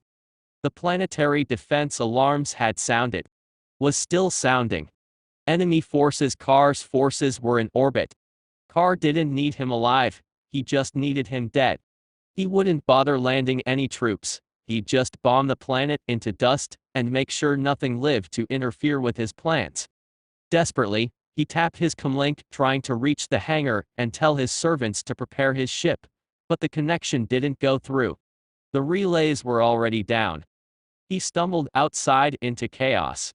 The defense alert still sounded, nearly deafening in its bleat, but a new noise was starting to eclipse it. A distant, heavy booming like thunder, and he realized what was happening. This was no blockade. It was an assault. The orbital bombardment had begun. People were streaming into the corridor from the occupied rooms like maddened wampas, gesturing, shouting into comlinks and carrying hastily packed luggage. He saw a diminutive human trip over their own 2 feet and be trampled to death beneath the heels of his fellows without so much as a passing glance. Before he could even think to follow them, the air around him compressed in a massive blast wave and knocked everyone down in the corridor. The shock was followed by the loudest noise Dooku had ever heard. Around him the stone walls cracked like overstressed glass, and he felt sure his teeth would vibrate apart in his jaw. There was just a low-pitched thrum that seemed to be bouncing around inside his skull. Carr. As if in answer, another ripple of blasts echoed down the corridor, though they sounded further off. Then he was free from the corridor, bursting into the garden where he'd once meditated, so long ago. Smoke seized in his lungs, smelling of death and dust. Now came new sounds, the throb of starship engines and supersonic flight. Instinct compelled Dooku to look up as he darted away from the veranda and into the street. He regretted it almost immediately. Even something as vast as a superstar destroyer was too small to be seen clearly in orbit, but the ships could be spotted as the origin points of the massive laser and plasma blasts. Deadly heat streaked out of the sky and pounded the planet to rubble. A barrage of fire hit the mountain next to the palace a dozen times, blowing starship-sized chunks of rock off the mountainside and raining them down on the buildings and people only a few miles below. In the distance, a few mountaintop batteries fired up into the air, golden plasma fire leaving trails of black smoke behind them as they rose. The crowd pressed in on him now, slowing his movements. Rank and privilege were forgotten in the need to escape, the need to survive to live another day. At long last, The winding path ended at a long flight of steps up and a door out into the flight tarmac. Outside he could see the steady stream of ships launching from the docks, desperately trying to get off the doomed planet. As he and thousands of other refugees emerged from the stairwell, a heavy transport lifted slowly off the field, just starting to gain some speed. BA Cram. A turbolaser blast nearly cut the ponderous ship in half. It twisted sideways, awning trailing black smoke from mortal wound in its side, its engines rising in a dying scream as ship crashed back down in a rain of heated shrapnel, shredding those who'd been too close to the explosion. In that instant, Tyrannus made up his mind. He needed to leave. Now. Consequences be damned. Snarling, he reached for his lightsaber, intent to make these cretins move minus. He never saw the turbolaser bolt that killed him. Time seemed to skip. He found himself lying on his back in the street, grit and small bits of stone covering him. He couldn't feel his legs. Because there were no legs, realized. No arm either. His body had been blasted apart by superheated plasma. Like so many, air was filled with dust and more smoke, and he could feel his vision going black, and oh dear, he was dying. Shock was taking him now, his shattered mind, unable to see, unable to focus, to think, or even. When the next blast descended, it blasted him into atoms. The Vindicator's batteries chugged relentlessly, pounding the surface of Sereno into molten glass with each salvo. Carr Naruto watched it all unfold with frightening dispassion, standing stoically by as his fleet systematically blasted the planet into one giant crater. His attention was decidedly elsewhere, searching through the nether of the Force, seeking out the hated presence of his nemesis. There. He mentally directed the nearmost gun, taking aim, firing at the Sith in the crowd. Once. Twice. 3 times. Gotcha. There was another moment of shock, rage, pain. And then Darth Tyrannus died. It was sudden and anticlimactic, all things considered. His spirit ripped from his body with such suddenness that he likely hadn't realized he was truly even dead yet. Carr grunted, satisfied with his victory, short-lived though it was. But they weren't yet done.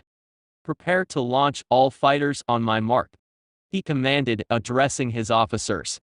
Pilots, I don't want any survivors making it to hyperspace. Understood?